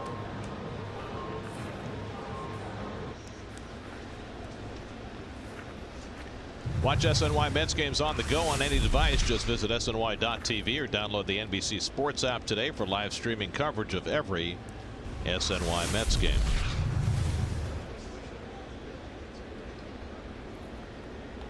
So now Wallach and Richards have their signs straightened out. Conforto at second, still there after a leadoff double. Rosario at first, and there's another nasty changeup by Richards. Things like a parachute. Well, he's really going to it this inning also. The leadoff double. He's trying to get himself out of this little. Doesn't want to give up another run. He threw his changeup last year 35% of the time. That's a huge number, and you can understand why. He doesn't throw particularly hard. Doesn't have a great breaking ball, but he has a dastardly changeup. Nido hits it out to right field. Long run toward the line for Herrera, and he gets there to make the catch. and retire the side. So Richards able to work around the leadoff double, keep it a 3-0 Met lead in the 6th.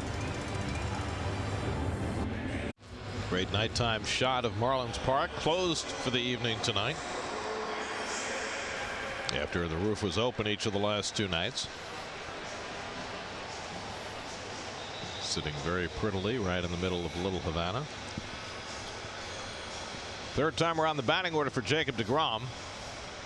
11 scoreless innings to start the year, 24 in a row going back to last year. Curtis Granderson leads off and takes curveball for a strike. Granderson's been up twice, struck out both times. 2 of the 9 strikeouts for DeGrom over the first 5. Fastballs upstairs got DeGrom. And Granderson fouls off the changeup, and it's 0-2. Hasn't thrown a lot of changeups tonight. No, he's had such a good breaking ball. Good slider. Brian Anderson on deck. As the backdoor of the slider and misses 1-2. I like that Mattingly has kept together the rhyming couplet of Granderson and Anderson back to back in the batting order. 1-2. Up and away with the fastball, and it's 2-2 to Granderson. DeGrom struck out 10 in 6 innings in his first start in Washington. He's got 9 in 5 innings tonight.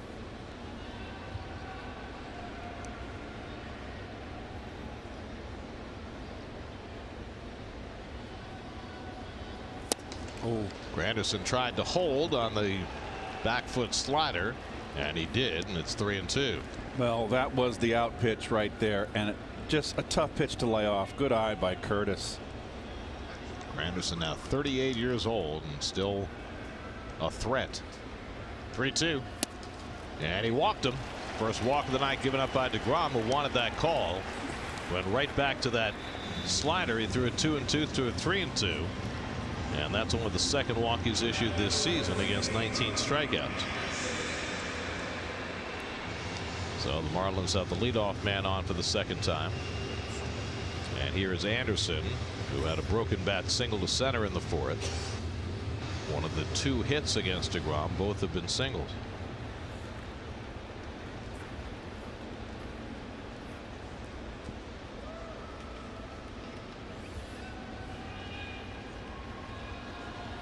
And Anderson rockets one foul.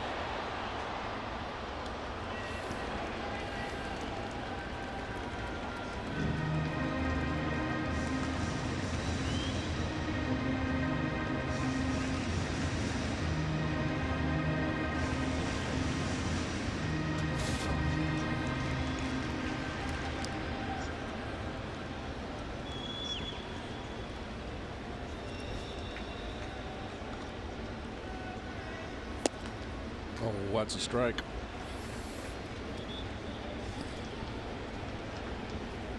Jim Wolf said no, and it's 1-1.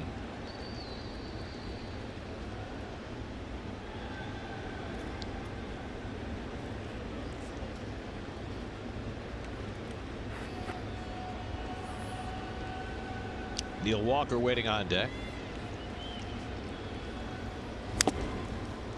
Changeup fouled off, and it's 1-2. We'll take a look at DeGrom's motion here. No step back. Very interesting. Kind of hangs and then leans, and that's driving off that back foot. And you see he's leaning forward and driving off that back foot. Big stride. A lot of pitchers talk about standing tall on that back leg. DeGrom's different. He's already leaning forward. And a half swing, and Anderson goes around strike 3. Strikeout number 10 for Jacob DeGrom. So he has 10 in his second consecutive start to begin the year. 34th time in his career he's struck out 10 or more. And that's the first out of the inning. Jake had 11 games last year with 10 or more strikeouts. And now 2 already this year. So 1 out and 1 on for Walker, who has struck out and flied out 0 for 2.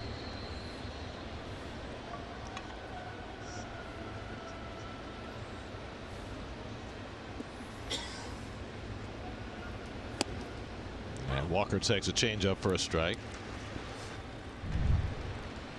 There's a different angle right there. Just before he starts, like timber. He's just leaning forward in that big stride. He's driving off that back foot. You got to lean forward. Well, all of a sudden, Jake's starting to incorporate his changeup. Third time through the batting order. He's thrown a couple to Walker to start him off to get ahead 0-2. Hey, he's got all kinds of weapons. He really does. It's kind of unfair. Oh, it's a great challenge. I mean, if a pitcher has 2 great pitches, that's a wonderful thing. He's got 4.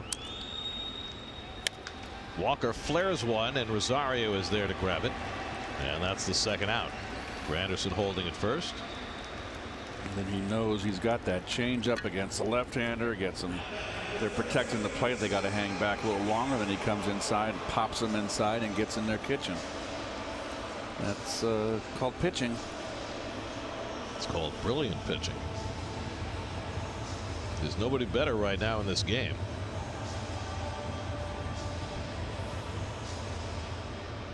Here's Starlin Castro's line to right and flying to center 0-2.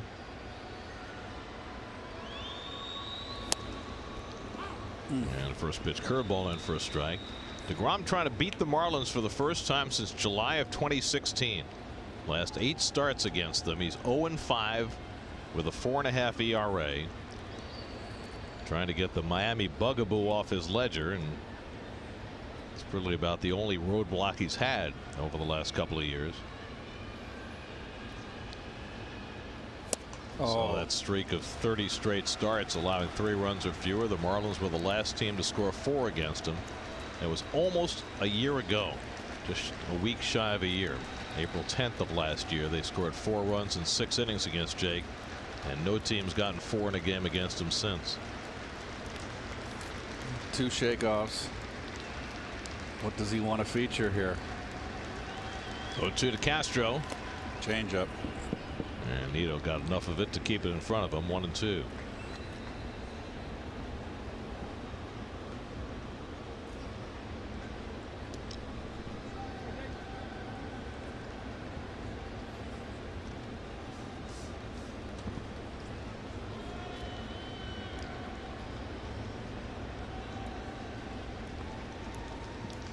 Jake threw 93 pitches in his first start. This will be his 93rd pitch in this one. 1-2 to Castro, and he just got a piece of that to stay alive. See his reaction right there. He hung it, and he knew it. But he it was a spinner, and it was a little off speed, and it got Castro out in front. He was able to get away with it. He got it away enough.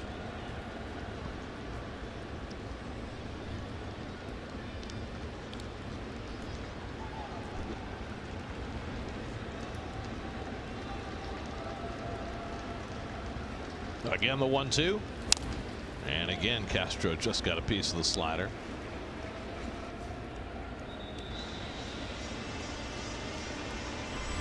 JT Riddle would be next.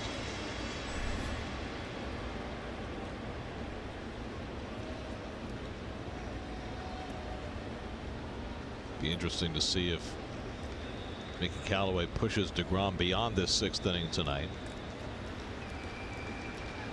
1-2, struck him out. 97-mile-an-hour heat from DeGrom. 11 strikeouts in 6 innings. He's got 12 scoreless innings under his belt to start the year. 3-0 Mets after 6. Had 11 hits last year, and he slugs one in the air to deep right field. Back goes Herrera onto the warning track at the wall, climbing. It's out of here. Jacob DeGrom goes deep on the first pitch he sees from Trevor Richard. And now DeGrom has his 3rd at bat, this time against Nick Anderson. He tries another home run cut and comes up empty, 0-1. Well, Anderson threw in the first game of the series. Came in and had an innings of work, no runs, but 3 strikeouts, 2 hits. 28-year-old rookie has faced 9 batters in the major leagues and struck out 6 of the 9. DeGrom's home run was the 2nd of his career. He hit the first one 2 years ago. against Joe Ross of the Nationals. Trying to become only the third Met pitcher ever to hit 2 home runs in a game.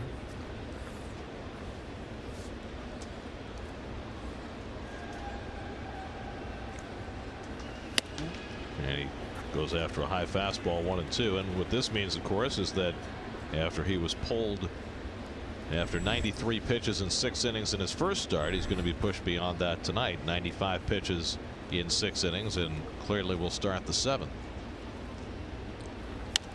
Where the start in, excuse me, Gary, the start in Washington was a labor, or where he really had to work hard. This start here, he has, it almost looks like he's just out there toying around. Right. He's given up only 2 singles, walked 1, struck out 11 over the first 6 innings.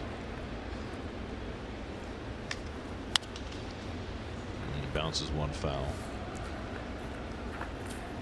Should be noted that after last night, when Mickey Callaway was shorthanded in his bullpen, didn't have Edwin Diaz available, didn't have Jerry's Familia available, he's got a full complement tonight. Justin Wilson staggered to the save last night. And Anderson misses high with a curveball, and it's 2-2. Familia, we were surprised was not available last night, but he just felt before the game as though he couldn't get loose, and so he was taken out of the equation. That's lined toward the middle, but picked off by Castro, and that's the first out. 1 out and nobody on. Eamon McEnany has another game break. Let's check in.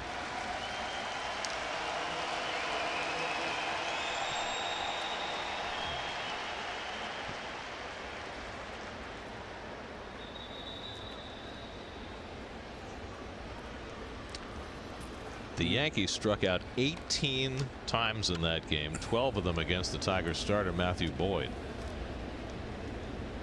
And their injury list just keeps on expanding. Tulowitzki the latest. Here's Nimmo, and goes after a first pitch slider, 0-1. Brandon's 0 for 2 and a walk tonight. 2 more strikeouts for Nimmo, who's now fanned 11 times in his first 18 at bats this year. Trevor Richards went 6, allowed 3 runs, 5 hits, walked 3, 2 intentional, struck out 7, gave up a home run. That was to DeGrom. And Anderson blows a fastball by Nimmo, and it's 0-2. A lot of swings and misses from Brandon under that pitch. We've mentioned it before, belt and up.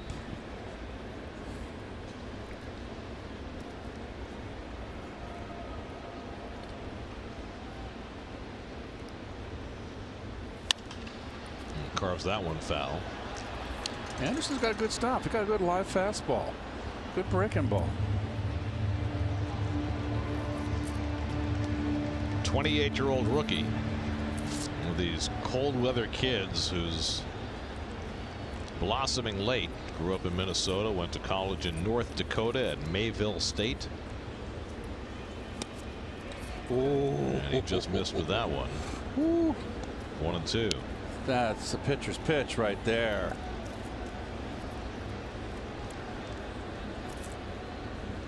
But there's no conspiracy, Keith. Right. Just missed it. Right. Umpires miss calls on both sides. Nimmo pops one up in foul ground. Tough for anybody to get near it, but it's out of play anyway.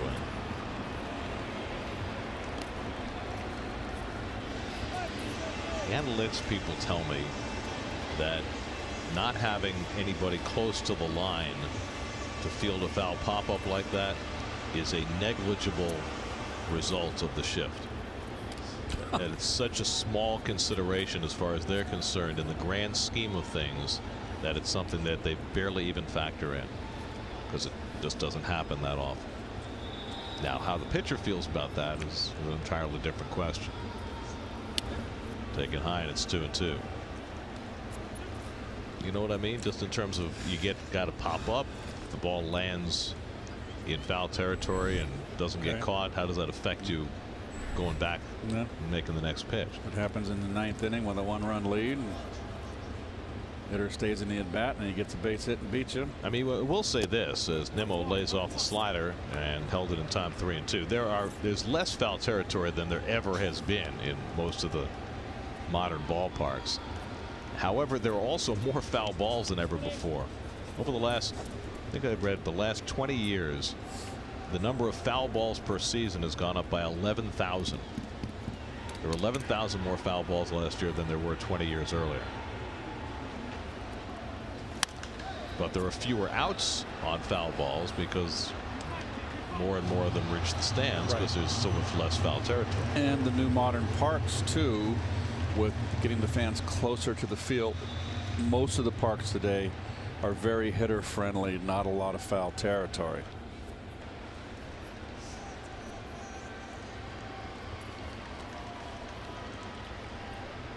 Ninth pitch of the at bat coming to Nimmo, and a half swing, and he fouled it off to keep the at bat alive.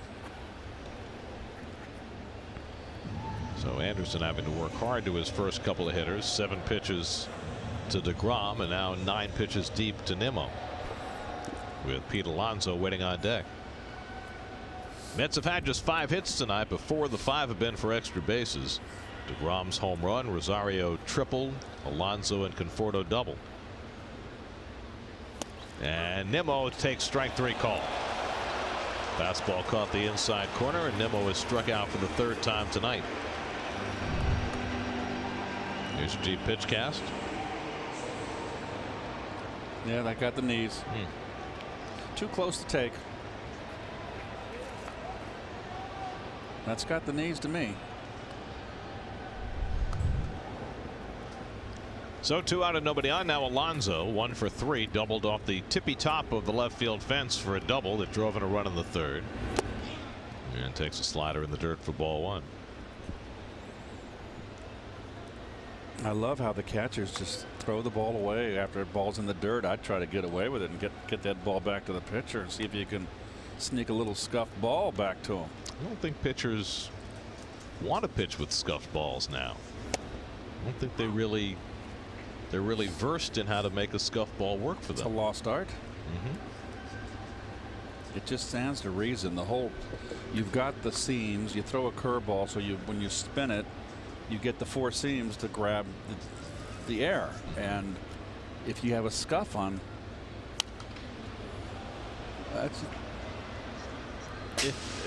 if you have a scuff on both sides of the ball, then that gives you basically 6 seams to grab the air, and that's the whole principle of the scuffed ball. It's very sits the ball on a bat on the shoulder. I love it. He lines one off the glove of Anderson, a base hit. Another bullet off the bat of Alonso, and he's got his 2nd hit of the night. He just keeps hitting line drives and scorching ones. He'd be one of those guys, if you're a 3rd baseman, you wouldn't want to be playing in. Just got there too quickly for Anderson. So the Mets have their 6th hit of the night. So Alonso now 9 for 22. Hitting over 400 through his first week in the big leagues. Here's Cano, who's 0 for 3. Lined out to the right side his last time up.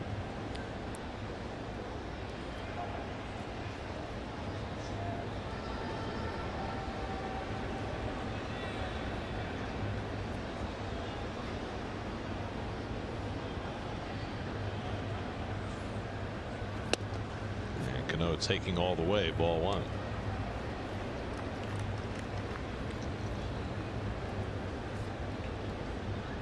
Manny Machado hit his first home run for the Padres today. Saw that.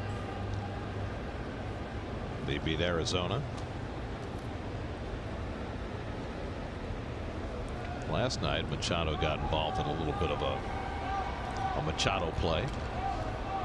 See that? He pop up near home plate.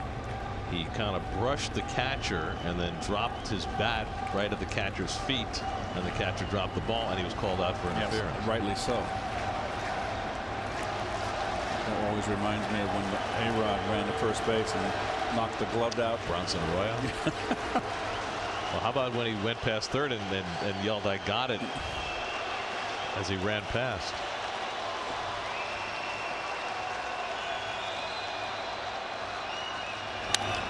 Hit the other way toward the line, and that ball lands fair into the corner.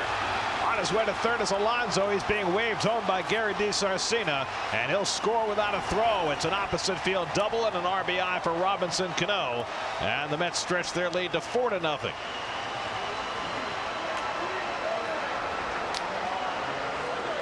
There you go, Robinson. Use that left field. You did it all spring. Now, if you remember, folks, he took the first 2 pitches of that at bat.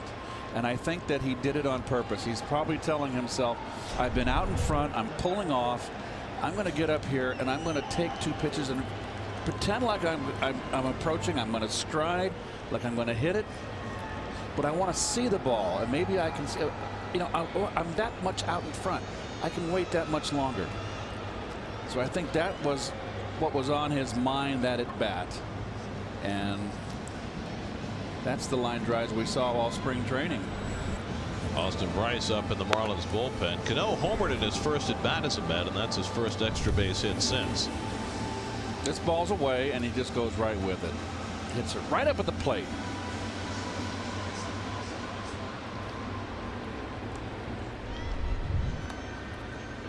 So the Mets with another 2-out run.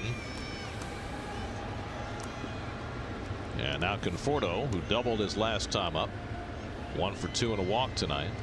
Mets now with 4 runs and 7 hits. The Marlins no runs and 2 hits. And Conforto goes after a slider in the dirt. Strike 1.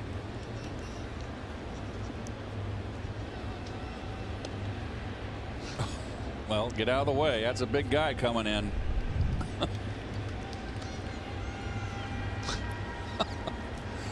Doesn't know his own strength. Like baby Huey coming in. It's like he's tipping cows.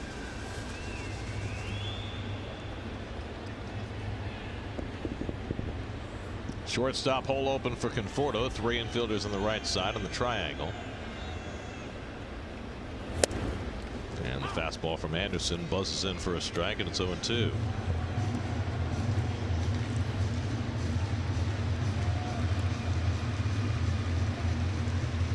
Marlins on the field right now have 2 Andersons and a Granderson.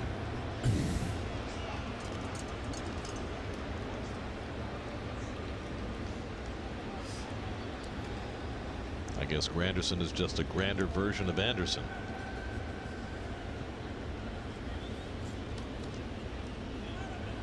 And Conforto trying to ask for time, didn't get it. Takes strike 3 called. Jim Wolf felt it was too late, didn't grant him time, and Conforto's called out on strikes. Mets add a run and lead it 4-0.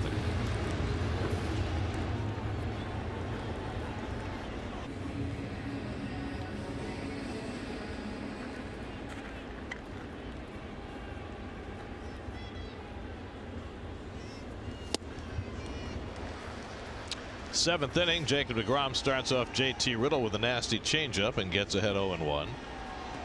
Jake has thrown 6 scoreless innings tonight. He's walked 1, struck out 11, allowed just 2 singles.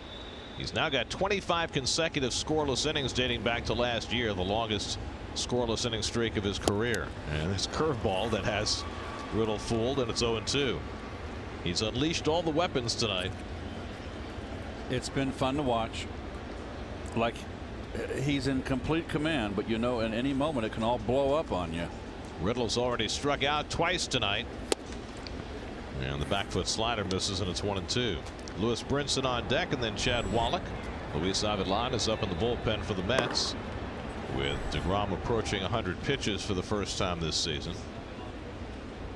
1-2 coming, and Riddle watches away. 2-2. Well, that's his season so far. 13 straight scoreless to end last year, 12 to start this year. Nothing but dominance. Curveball fouled off the left side. That'll go out of play.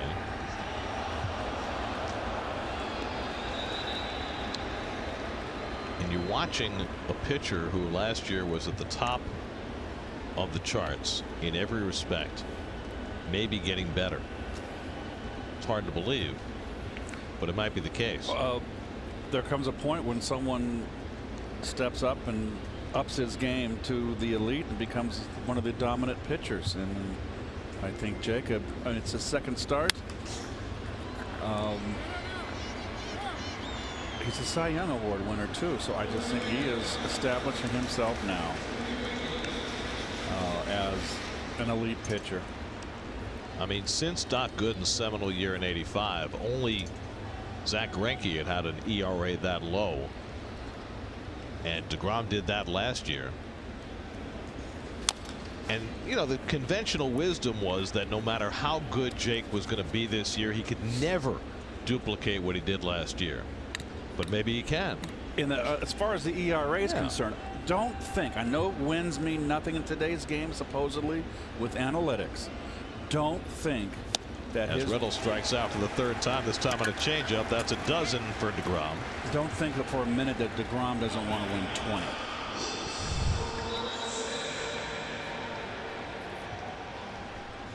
Oh man, look at that changeup. That's just unfair.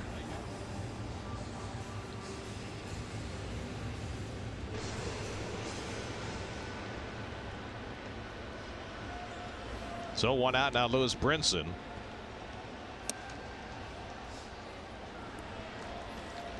DeGrom with a dozen strikeouts, one shy of his career high.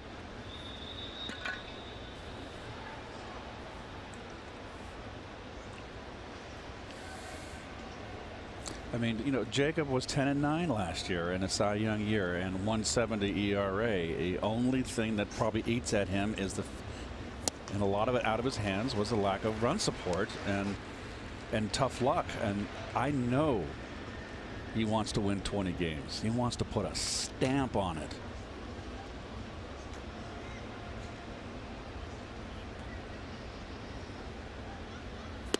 Well, the early signs are certainly that he has a group around him that will give him a lot better chance. I agree. I mean, it wasn't just a lack of offense last year. It was a lack of bullpen support, at times a lack of defensive support. I mean, it's amazing that they were 14 and 18 in his starts. That's just ridiculous. But, you know, there's every chance that if he pitches even close to what he did last year, that there will be more wins in the tank. I never saw anybody have a pitch with the run support that he had last year. 2-2 coming to Brinson. Struck him out. Got him with a changeup. That's 13. A baker's dozen for DeGrom, matching his career high. Good Lord. That's a sinker. Sinking change. And when you throw it down and into a right-hand hitter down, look at the bat has to go an angle and it breaks. It's hard to square up. You can tip it off, maybe off your ankle. It's just a wicked pitch. Now Chad Wallach, who's popped up and struck out 0 for 2.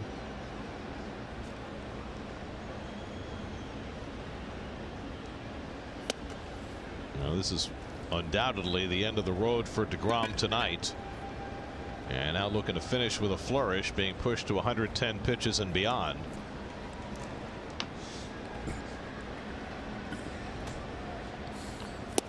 Oh, another changeup. Oh, what a groove he's in. This is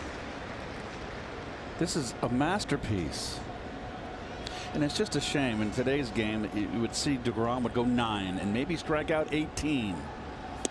Oh. You know what's amazing about these last couple of innings? He barely threw his changeup the first 5 innings, and he's living with it here in the 6th and 7th, and it's been phenomenal. So you figure, you know, you take a pitcher out, he might be tired. He may end with 3 strikeouts. That's not tired. Just off the plate. You can hear all the Met fans here in Marlins Park, hoping that that was number 14. Now it's 3-2 to Wallach. Oh. Struck him out. Got him with a changeup. Career high 14 strikeouts for Jacob DeGrom. the master at the top of his craft.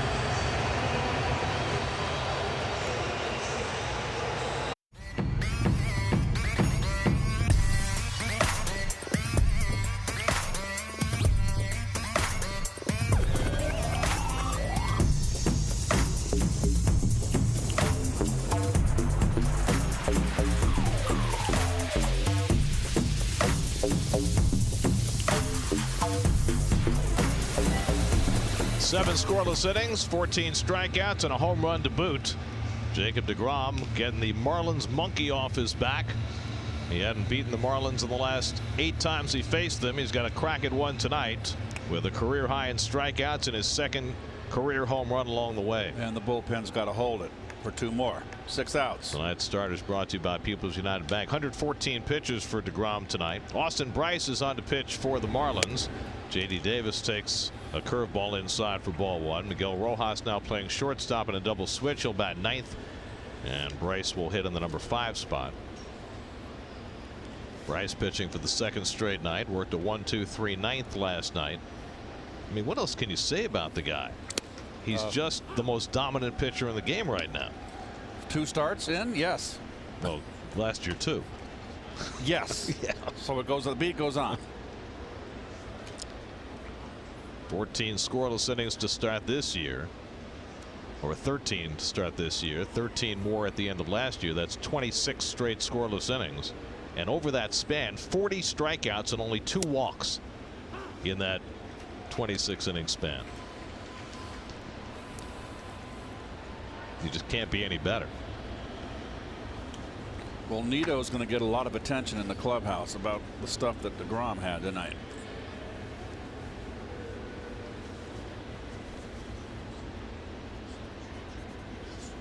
J.D. Davis is 0 for 3 tonight. Struck out twice and grounded out, and he fouls off the breaking ball.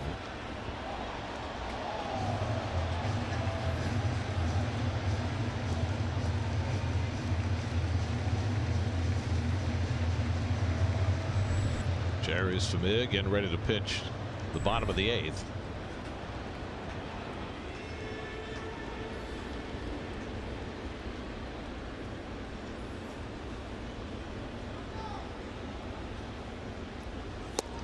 And Davis lays off the slider, and it's 2-2. Keon Broxton on deck, and then Ahmed Rosario for the Mets in the 8th.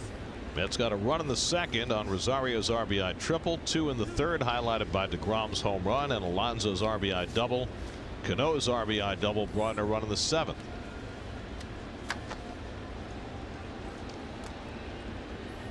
And that was more than plenty for DeGrom, and now the Mets need 6 outs from the bullpen.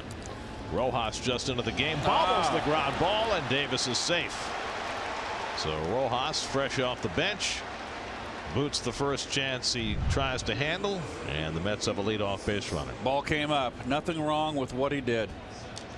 Got in front, had 2 hands. The ball came up, hit him in the abdomen, and not much you can do.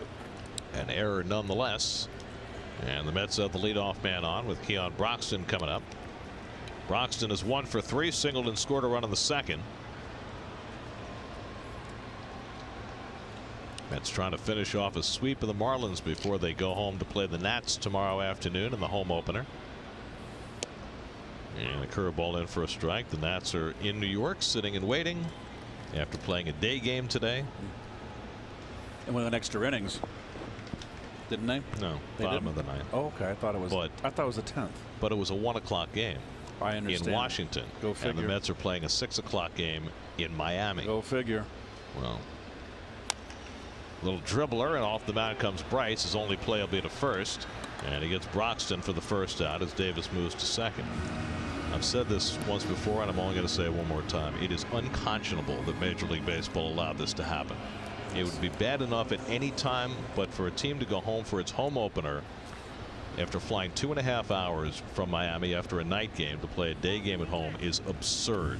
And with all that we now know, and we are learning all the time about rest and nutrition being vital to performance, yes, it should never be allowed to happen. They want to protect their investments today. They got a lot of money invested.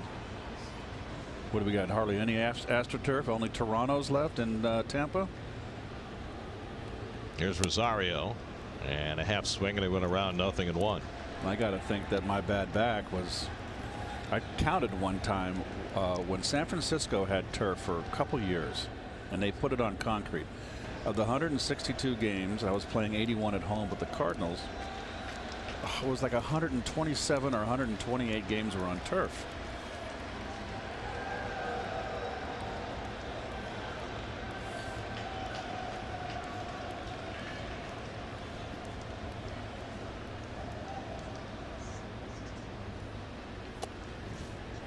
One and one to Rosario.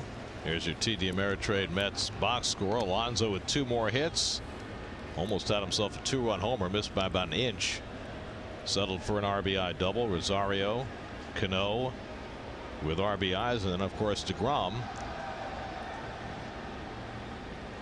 looking like a slugger. He had a slugger's cut at that home run.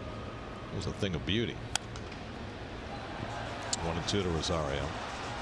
You know, you've always talked, Gary, you're a longer Met fan than me, about how Philadelphia and New York Mets never were a rivalry, but one loses, the other one wins, never put together over the years. This has a potential this year, and maybe years to come, to finally be a real dogfight rivalry. Well, the only real era that it was in the last decade when we first started SNY, when the Phillies had Rollins and Howard and those guys, and the Mets had Wright and Reyes, and right, you know, 06, 07, 08, that stretch, and they really did have that depth of rivalry, but it has rarely happened over the half century plus that the Mets have been in existence. But certainly the Phillies look like they have the best team that they've had since their 5 straight division titles. They made a lot of terrific moves to not only improve their offense, but to improve their defense, which was just horrific last season. Well, they moved Hoskins to his natural position at first, and then he missed a throw today. So maybe that's not his natural position either. A little floater, shallow right. It may fall in, but back goes Castro to make the play. Nice. Beautiful play by Starlin Castro to retire Rosario for the 2nd out.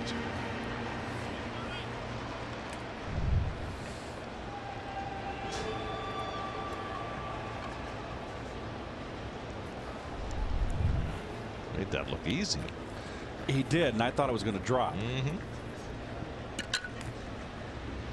So 2 out. Davis still at 2nd.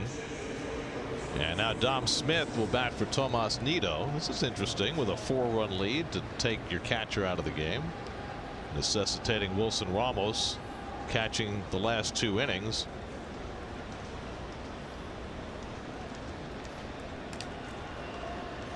So Smith will bat for Nido. Dom's got his first start last night, went 2 for 5 and drove in a run. Off to a really nice start with the bat, and he takes a slider down for ball 1.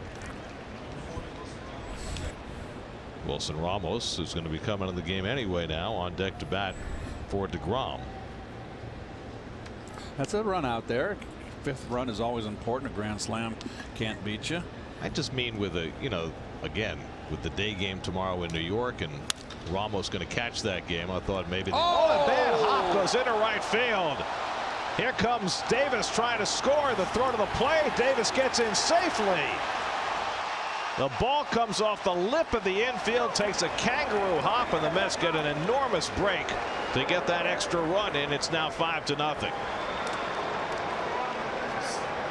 Looked like a routine ground ball, and you rarely see that kind of bad hop anymore. Those infields are so pristine, but it hit the lip, and there's nothing Castro could do. Well, guess what? It hit the lip. It's not the infield's fault there. It was all about the cut in the grass, and this is, I've not seen this. This is the first time we've seen this, and that was always been one thing that I've said. As an infielder playing out in the outfield, that lip can be scary. In most ballparks, that lip is a lot flatter than it used to be, but it burned the Marlins there. So the Mets get an unearned run. That'll be a base hit for Smith, a fortunate one to drive in the 5th Met run, and now Ramos pinch hitting. Nice slide by Davis. On the outside. Could have used the left hand to tag, but he opted for, always got the oven mitt on there. So the oven mitt counts if you hit the plate with that. Not just for cooking. Ramos chases a slider and it's 0-2.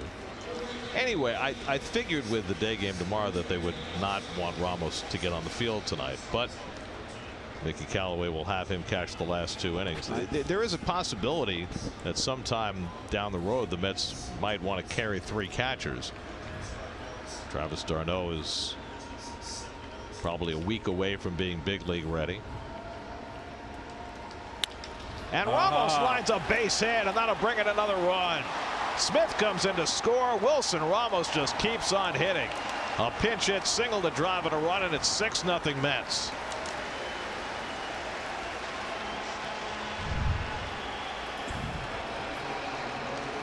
Well, we've talked about Cano using the other field, opposite field, but Ramos, we've kind of been under the radar with him. Notice most of his hits this year are into right center field. He is a line drive hitter and a clutch hitter. So the Mets cash a couple of unearned runs. An error on the shortstop, a bad hop hit, and the Mets taking advantage to post a couple here in the 8th to expand their lead. Now Nimmo, who's struck out 3 times and walked tonight. Well, Dom Smith, you're living right. Had an RBI, ribeye steak in it. I mean, that is about as bad a bad hop as never you'll seen ever it. get. Never seen it that bad. I mean, the only time you see a bounce like that is if it hits the base, right? Yes. Or maybe the pitching rubber, but or not the off old the lip days. like that. The old days with the AstroTurf infield, complete AstroTurf, and only the cutouts. Right.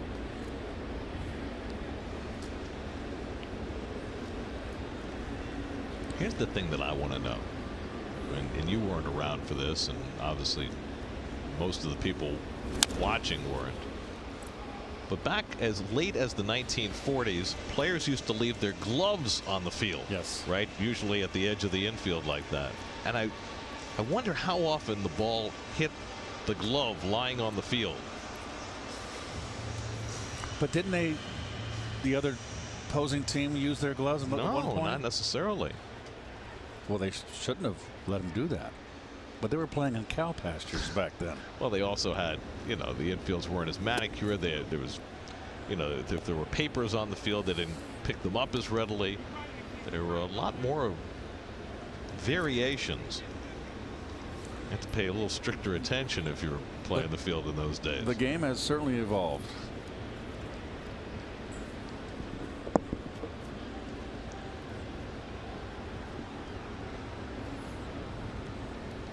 Two and two to Nimmo with Ramos at first. And Bryce Sells went up and away, 3-2.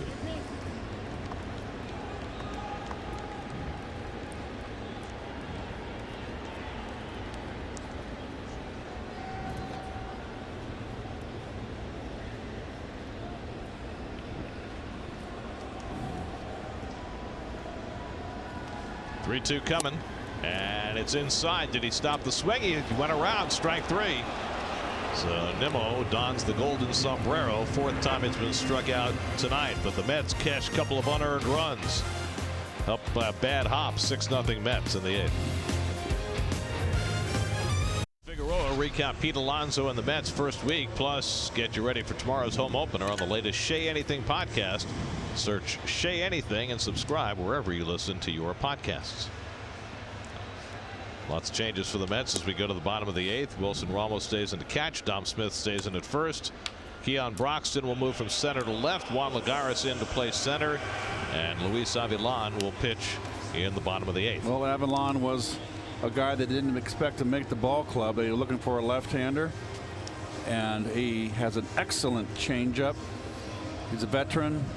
He pitched well in spring and he made the ball club. And I might add too, Gare, excellent managing by Mickey Callaway. He went for the juggler vein to put the game away, the 2 runs, by pinch hitting Smith. and Ramos, it all worked out. They both came through. One was a very fortunate hit. And now you've got the 9th inning coming up. You got Lagares, and he's going to get an at bat. So you got your bench kind of mixing in.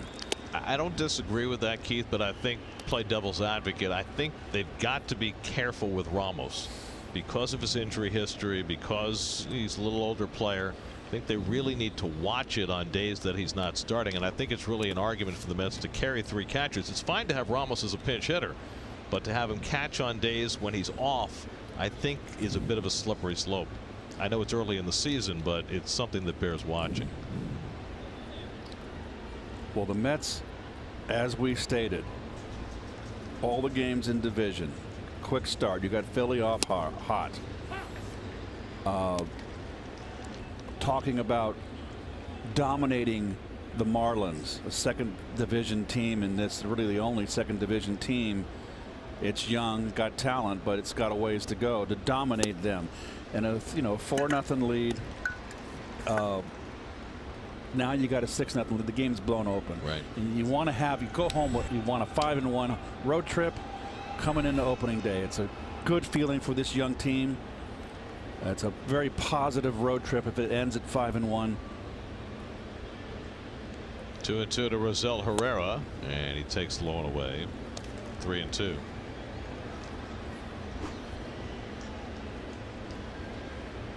Miguel Rojas is batting 9th in the order. He's on deck.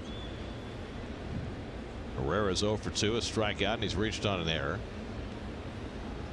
3-2 from Avilan, and it's lifted to right, and Conforto eases back. 1 out. Well, this is how Jacob DeGrom finished off his night in the 7th. Well, change up. That looks like a nice change up. This is what he went to the whole inning, and another one. So he didn't leave the game, folks, because he was tired. He left the game because he had 114 pitches. So it's his 26th consecutive quality start, which ties Bob Gibson for the all-time record. It's his 31st game with 3 runs or fewer, which extends his own record.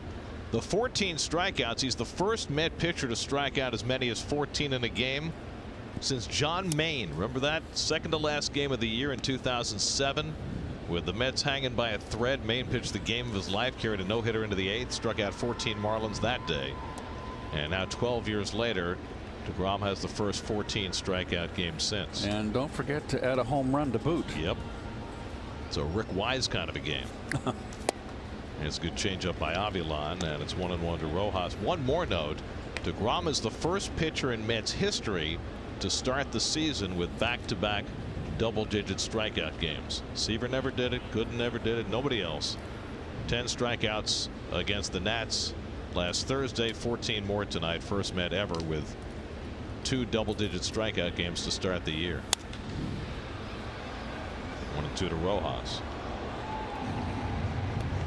To me, the one that resonates the most is the quality start record. Anytime you share a record with Bob Gibson, you're in pretty good company. I would think so. Gibson's streak began in '67 and then went into '68, which was his seminal year. He had the 1.12 ERA. Now that's something that Jake would love to chase. Was it 67 or 68? Grounded toward the hole. Rosario gets in front of it. And throws out Rojas 2 out. That, I think it was 67 that Clemente hit the line drive off his knee and broke his knee, and he missed around 5 weeks of the season. Yeah. 67, right? I think it was 67. Yeah. I think that's right. Here's your StatCast AI powered by AWS. Infielders moving because Granderson's coming up, and that means the big shift. But no matter which DeGrom number you favor, the fact of the matter is that this is a guy who is setting the standard for pitching excellence in the major leagues and appears to only be getting better, which is rather remarkable. His next start will be against the Minnesota Twins next Tuesday night.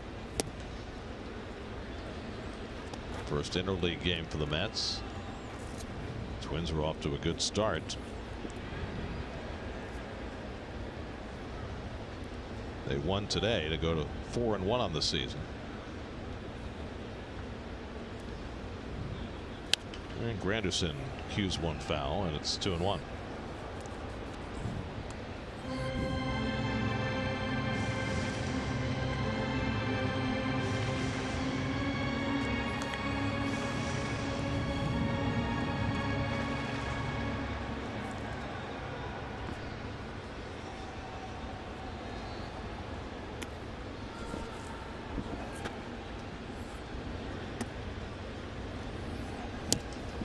Inside to Granderson, 3 balls and a strike. 6-run lead, no walks.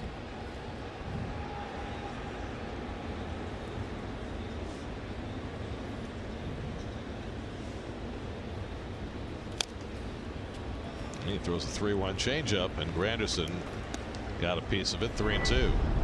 Well, tomorrow it's the home opener at Citi Field. Our coverage begins early. 11:30 a.m. extended pregame show with all the festivities and the pageantry of opening day at Citi Field. Should be a nice day. Mets will have Noah Syndergaard on the mound against Steven Strasburg with the Nationals in town.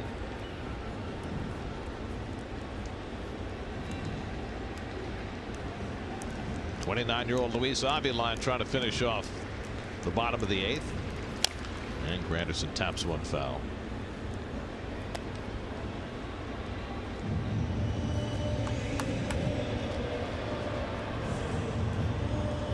Avilan's making the rounds of the National League East. Of course, he started his career with the Braves. Pitched last year for the Phillies. And now on a different side of the rivalries. And Granderson walks on a 3-2 changeup. Just second time he's walked tonight. 6-run lead, and you're throwing a changeup. It's something I just don't agree with. So a 2-out walk. And now Brian Anderson, who had one of the 2 hits against Jacob DeGrom, a broken bat single to center in the 4th. And the other hit belonged to Lewis Brinson, who singled in the 2nd.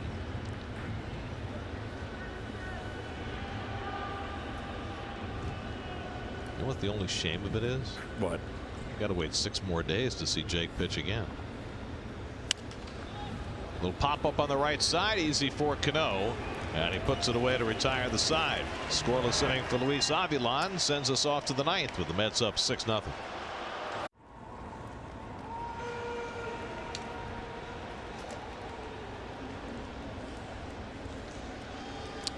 It was fairly historic, you'd have to say.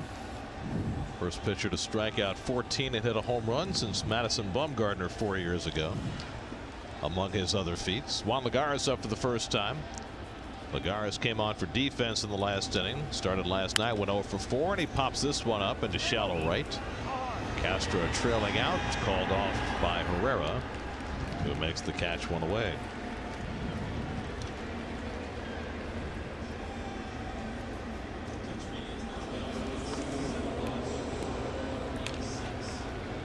So 1 out and nobody on. Now Robinson Cano, who delivered a run with an opposite field double his last time up. 1 for 4 on the night.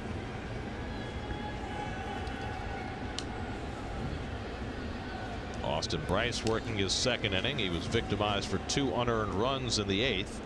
A leadoff error, a bad hop single, and then Wilson Ramos with a 2-strike pinch hit single. And the Mets cashed a couple to break the game open.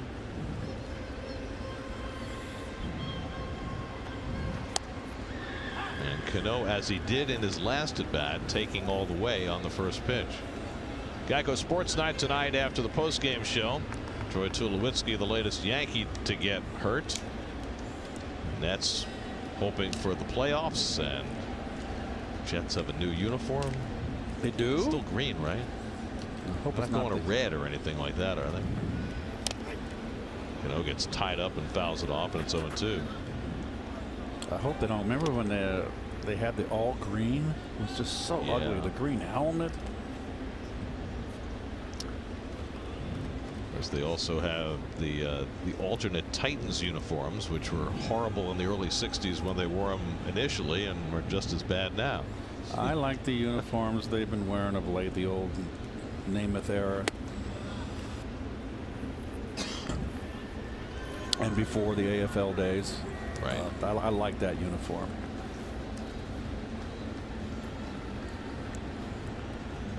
Another team with a new uniform this year, the Miami Marlins. New colors, new logo. Weird, though, that they wear Miami on their chests at home, don't you think? Grounded into the shift. And Castro makes the play. Now it's the second out. Right? Aren't you supposed to wear the nickname on your jersey at home and wear the city on the road? Yes. Yes. So don't you think it's odd? I mean, the Mets wear New York on their jerseys on the road, and they wear Mets on their jerseys at home. San Francisco Giants always had the beautiful San Francisco. Los Angeles Dodgers on the gray roadies. So I'm asking this out of total ignorance. Are they going to have Marlins on their uniforms on the road? I don't. How Gonna do I know? Going to go backwards? You're asking me? It's more like a rhetorical question. Oh, okay. I thought you were putting me on the spot. Not asking for any response on your part. I was just rather a little incredulous. Conforto smacks one into center field for his second hit of the night. Well, there you go. Conforto now has a 2-for-4 night, a 6-0 game. I've always talked about it. Ninth inning, never give up an at bat. A 1-for-3. If you give it up, it's a 1-for-4. It's a big difference between 2-for-4 and 1-for-4. Good series for Conforto. 5 hits and 11 at bats. Mets had their 10th hit of the night. Third time in the last 4 games they've reached double digits in hits. And now J.D. Davis will try and make something of his night. He's gone 0 for 4. Reached on an error and scored his last time up.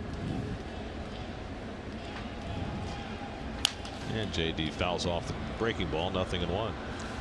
In the bottom of the ninth, the Marlins will have Walker, Castro, and the pitcher's spot coming up. And it would appear as though Avilan is going to be asked to finish this game, much the way Justin Wilson finished the game last night. Nobody up in the Mets bullpen. Avilan pitched an effective 8th.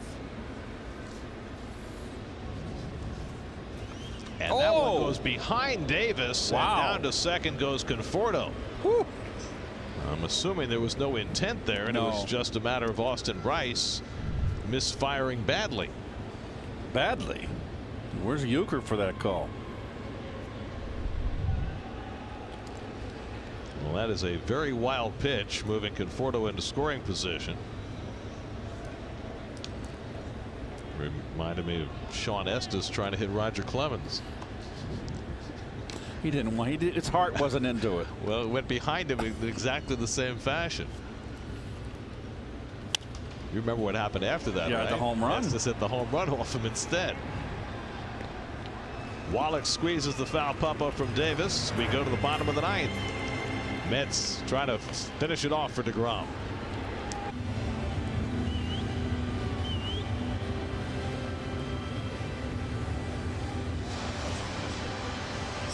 We go to the bottom of the ninth. 6-0 New York. And Luis Avilan will try and finish it off for Jacob DeGrom, who was at his masterful best tonight. Neil Walker leads off in the last of the ninth. And he takes the pitch up and away for ball 1.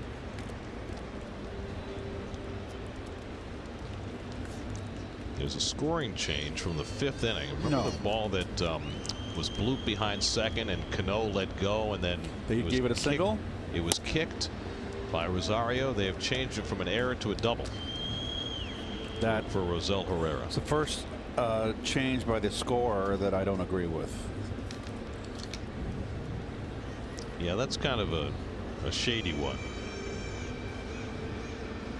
Because that ball certainly should have been caught by somebody. Yep. Probably by Cano, who kind of bailed on it, and it surprised Rosario, and he didn't catch it. I don't think I've been in a 3-game series where the official scorer has made this many changes in the course of a 3-game series. So that changes DeGrom's line, and instead of giving up 2 hits, he gives up 3. Avilan walks Walker on 4 pitches to start the inning.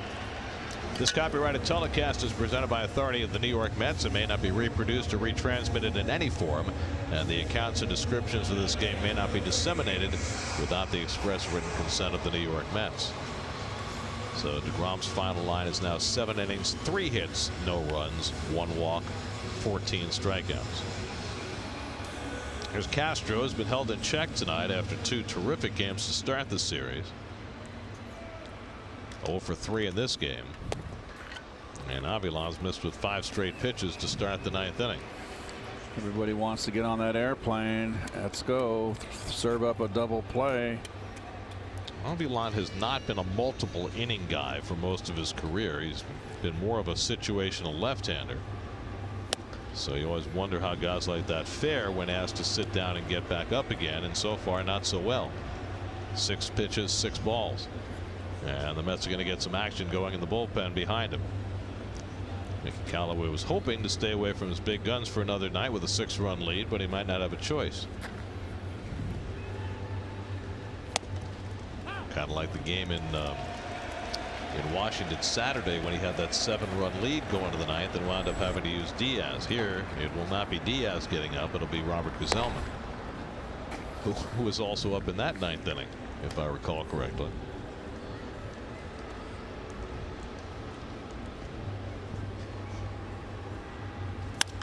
Line to center field, and Castro's got a base hit, and the Marlins have the first 2 men on in the bottom of the 9th. So this inning not starting well for Avilan, and Dave Allen will go out to pay him a visit. So that is now the 4th Marlins hit of the 9th. Martin Prado will come up to pinch hit for the pitcher in the 5-hole.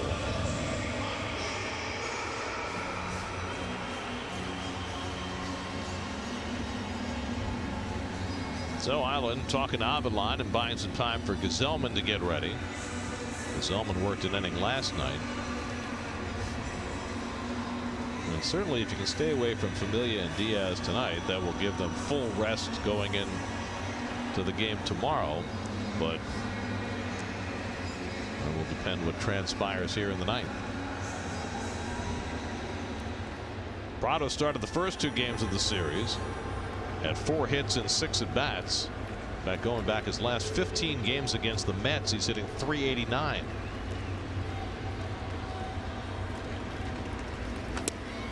And he takes low and away from Avilan, who's really having trouble throwing strikes in this inning.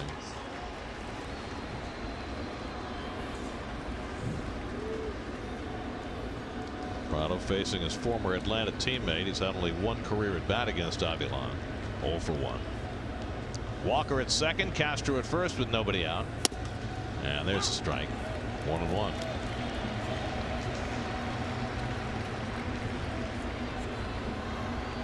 Lewis Brinson, the on-deck batter. This is only Avilan's 2nd outing of the year. Sunday in Washington, he faced 2 batters. Through a total of 12 pitches. He's thrown 28 already in this outing. And slashed the other way, and Prado's got a base hit. That'll go down to the corner, and that'll break up the shutout. Walker's in to score. Castro will stop at 3rd. A pinch hit RBI double for Martin Prado. It's now 6-1 New York.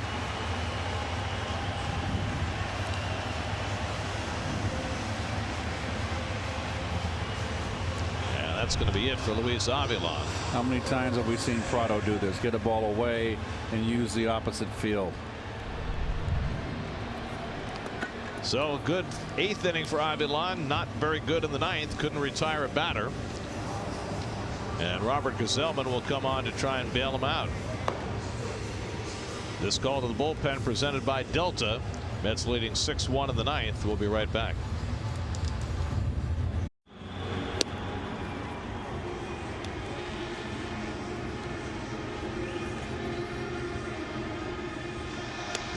We were remiss in not telling you that Luis Guillorme came in to play second base to start the inning.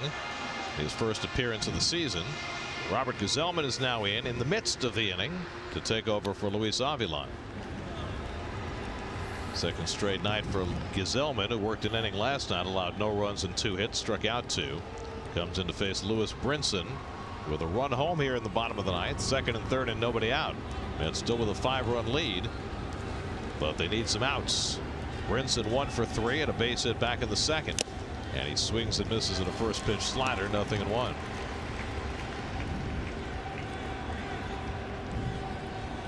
Castro now at third, Prado at second with nobody out.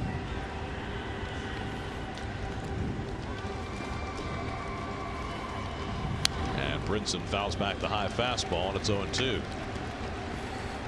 Noticing early that Gazelman has been up in the strike zone. Jorge Alfaro out on deck to pinch hit for the Marlins. We have the catcher Wallach due up next. Gazelman quickly out ahead 0-2. And Brinson fouls one at the plate. Came up and bit him. Avilan won an inning plus, allowed 2 hits and 2 walks. Charged with 1 run so far and responsible for 2 more.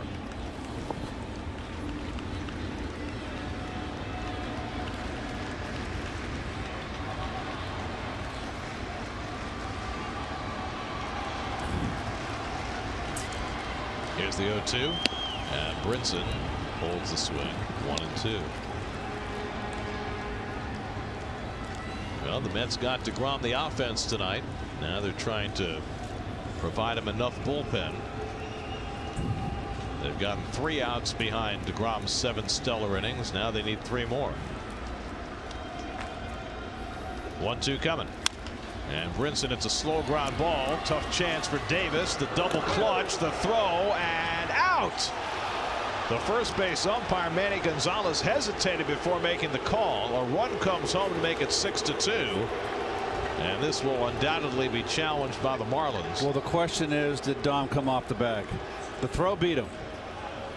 Into the line. Is he on the bag? Absolutely. Yes. J.D. Davis has got that tap thing going on that David Wright battled for so long. He's having some issues with his throwing. I mean, that's a play where you got to get rid of it quickly against Brinson's speed, but it does appear the Mets got the out, and the Marlins will not challenge.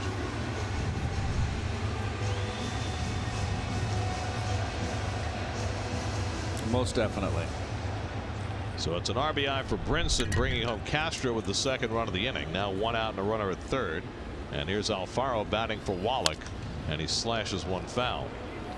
Alfaro caught the first 2 games of the series, went 2 for 8. Batting for Wallach, who went 0 for 3 with a couple of strikeouts tonight.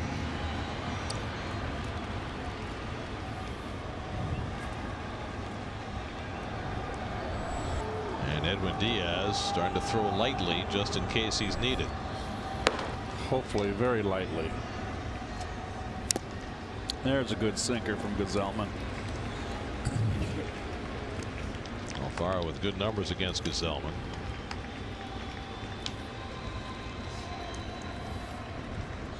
Rosell Herrera, the switch hitter, waiting on deck.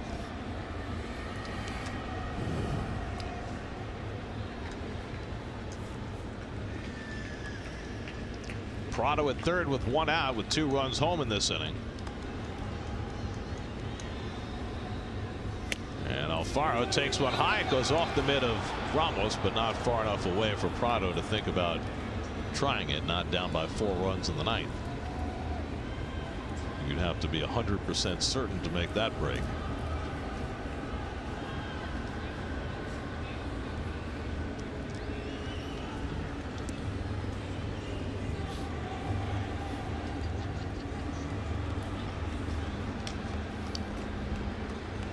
First 7 innings were a piece of cake because Jacob DeGrom was on the mound. Last 2 innings proving more problematic. 1-2. And the breaking ball sits inside. 2-2 to Alfaro.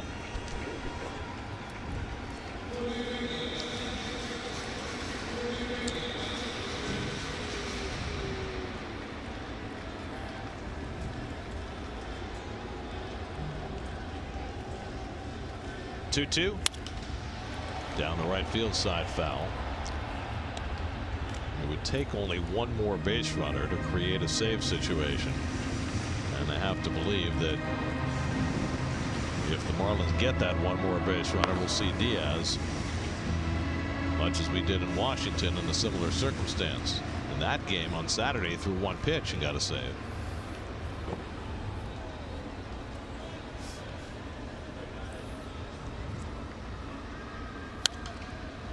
Alfaro keeps the at bat alive. I believe the phrase you used last night, Keith, was you can't let games like this get away. And you said, you countered with, you can't let any games get away. Well, I asked you which games you would like to let get away. And you said none. Let's just put this game to bed, huh? Well, just, you know, just for DeGrom's peace of mind to know that the calendar has turned to 2019. Yes. This will be the 7th pitch of the at bat from Gesellman to Alfaro.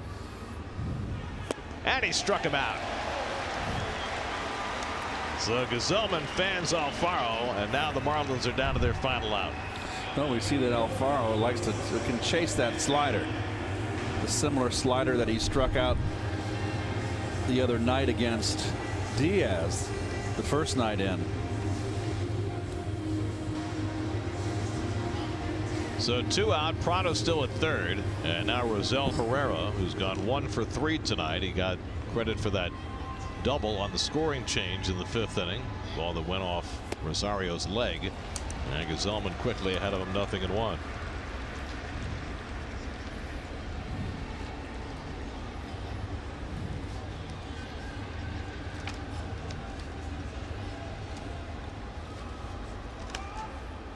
And Herrera hits one down the left field line, slicing, fair ball going into the corner. That'll bring in Prado with the 3rd run of the inning. Herrera into second base with an RBI double, and it's now 6-3. And this one's not over yet. So Rosell Herrera with a legit double this time, his 2nd double of the night, and that should bring Diaz into the game in what is now a save situation. Give him one more batter. One more batter, Gary. Home run can't beat you. Well, that's I think Mickey Callaway agrees with you. Not going out there. Yep, I don't want to use him. You close this door. Let's go. Well, he's up and throwing hard now. The feeling is if he's up and throwing hard, you might as well get him in the game. Here's Rojas, and he takes a strike. Second at bat for Miguel Rojas, who came in on a double switch, grounded out to short in the 8th. Diaz appears to be ready to go if needed. Curtis Granderson on deck, guy who can wallop a baseball out of the ballpark. Rojas less of a power threat, but he hit 11 last year. Herrera at second with 2 out. And it's line, base hit into right center field. Herrera turns third. He'll come in to score. Miguel Rojas keeps it moving for the Marlins with an RBI single. And now it's 6-4, and Curtis Granderson will come to the plate as the tying run. And now Edwin Diaz is going to be coming into the game.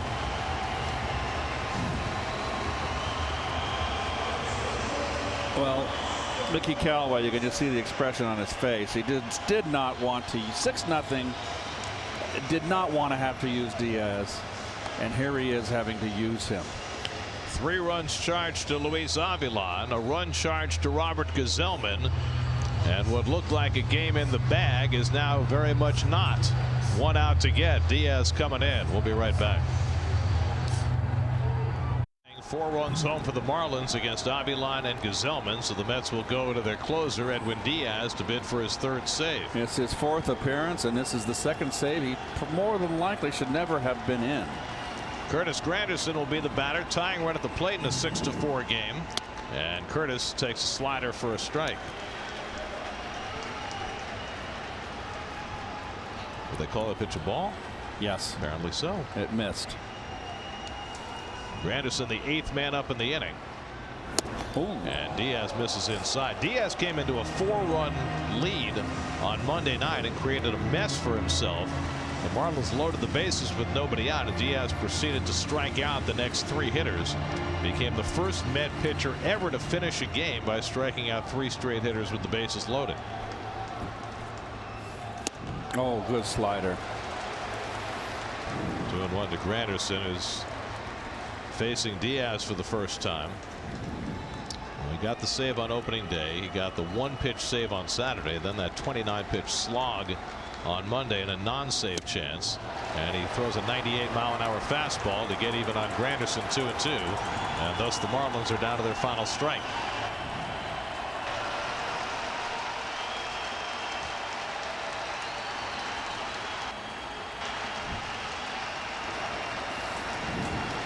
2-2. In the air toward the left field line. Over comes Broxton. He's there, and the ball game is over. Diaz gets the final out to preserve the master work of Jacob DeGrom. DeGrom allows 3 hits, strikes out 14 in 7 scoreless innings, hits a home run to boot. The Mets bullpen almost kicks it away, but Diaz comes in to make sure that the Mets sweep the 3-game series in Miami, and the Mets will head home for their home opener tomorrow with a 5-1 record. And another double-digit hit display by the offense. Alonso again, 2 hits, another double, drives in a run, home run by DeGrom. 5-1 road trip. They head home. Well, it wasn't always easy, but the Mets sweep the Marlins. Game summary brought to you by TD Ameritrade. A career-high 14 strikeouts for DeGrom. His 26th consecutive quality start, matching Bob Gibson's major league record. And he hits his 2nd career home run. He was the whole story for the Mets tonight. And then Diaz comes in to get the final out and earn the save. For every Mets win, the Mets organization is proud to contribute $2,500 to Northwell Health and the Cats Institute for Women's Health. For more information, visit northwell.edu/cats. This win brings the total contribution so far this season to $12,500. New York Mets baseball on SNY is brought to you by Jim Beam, the official bourbon of the New York Mets. By Nissan. Choose Nissan today for great offers on our most exciting lineup ever. Shop ChooseNissan.com. And by Geico, the #1 insurer in the New York market. Final score tonight, the Mets 6, the Marlins 4. Home opener tomorrow. Our coverage begins early at 11:30 a.m. Noah Syndergaard gets the honors on a full night's rest against Steven Strasburg, as the Mets return to Citi Field for the first time in 2019. Jacob DeGrom, the big story tonight. Now for Keith Hernandez, Steve Gelbs, and our entire SNY crew, I'm Gary Cohen in Miami. Time for WB Mason Post Game Live.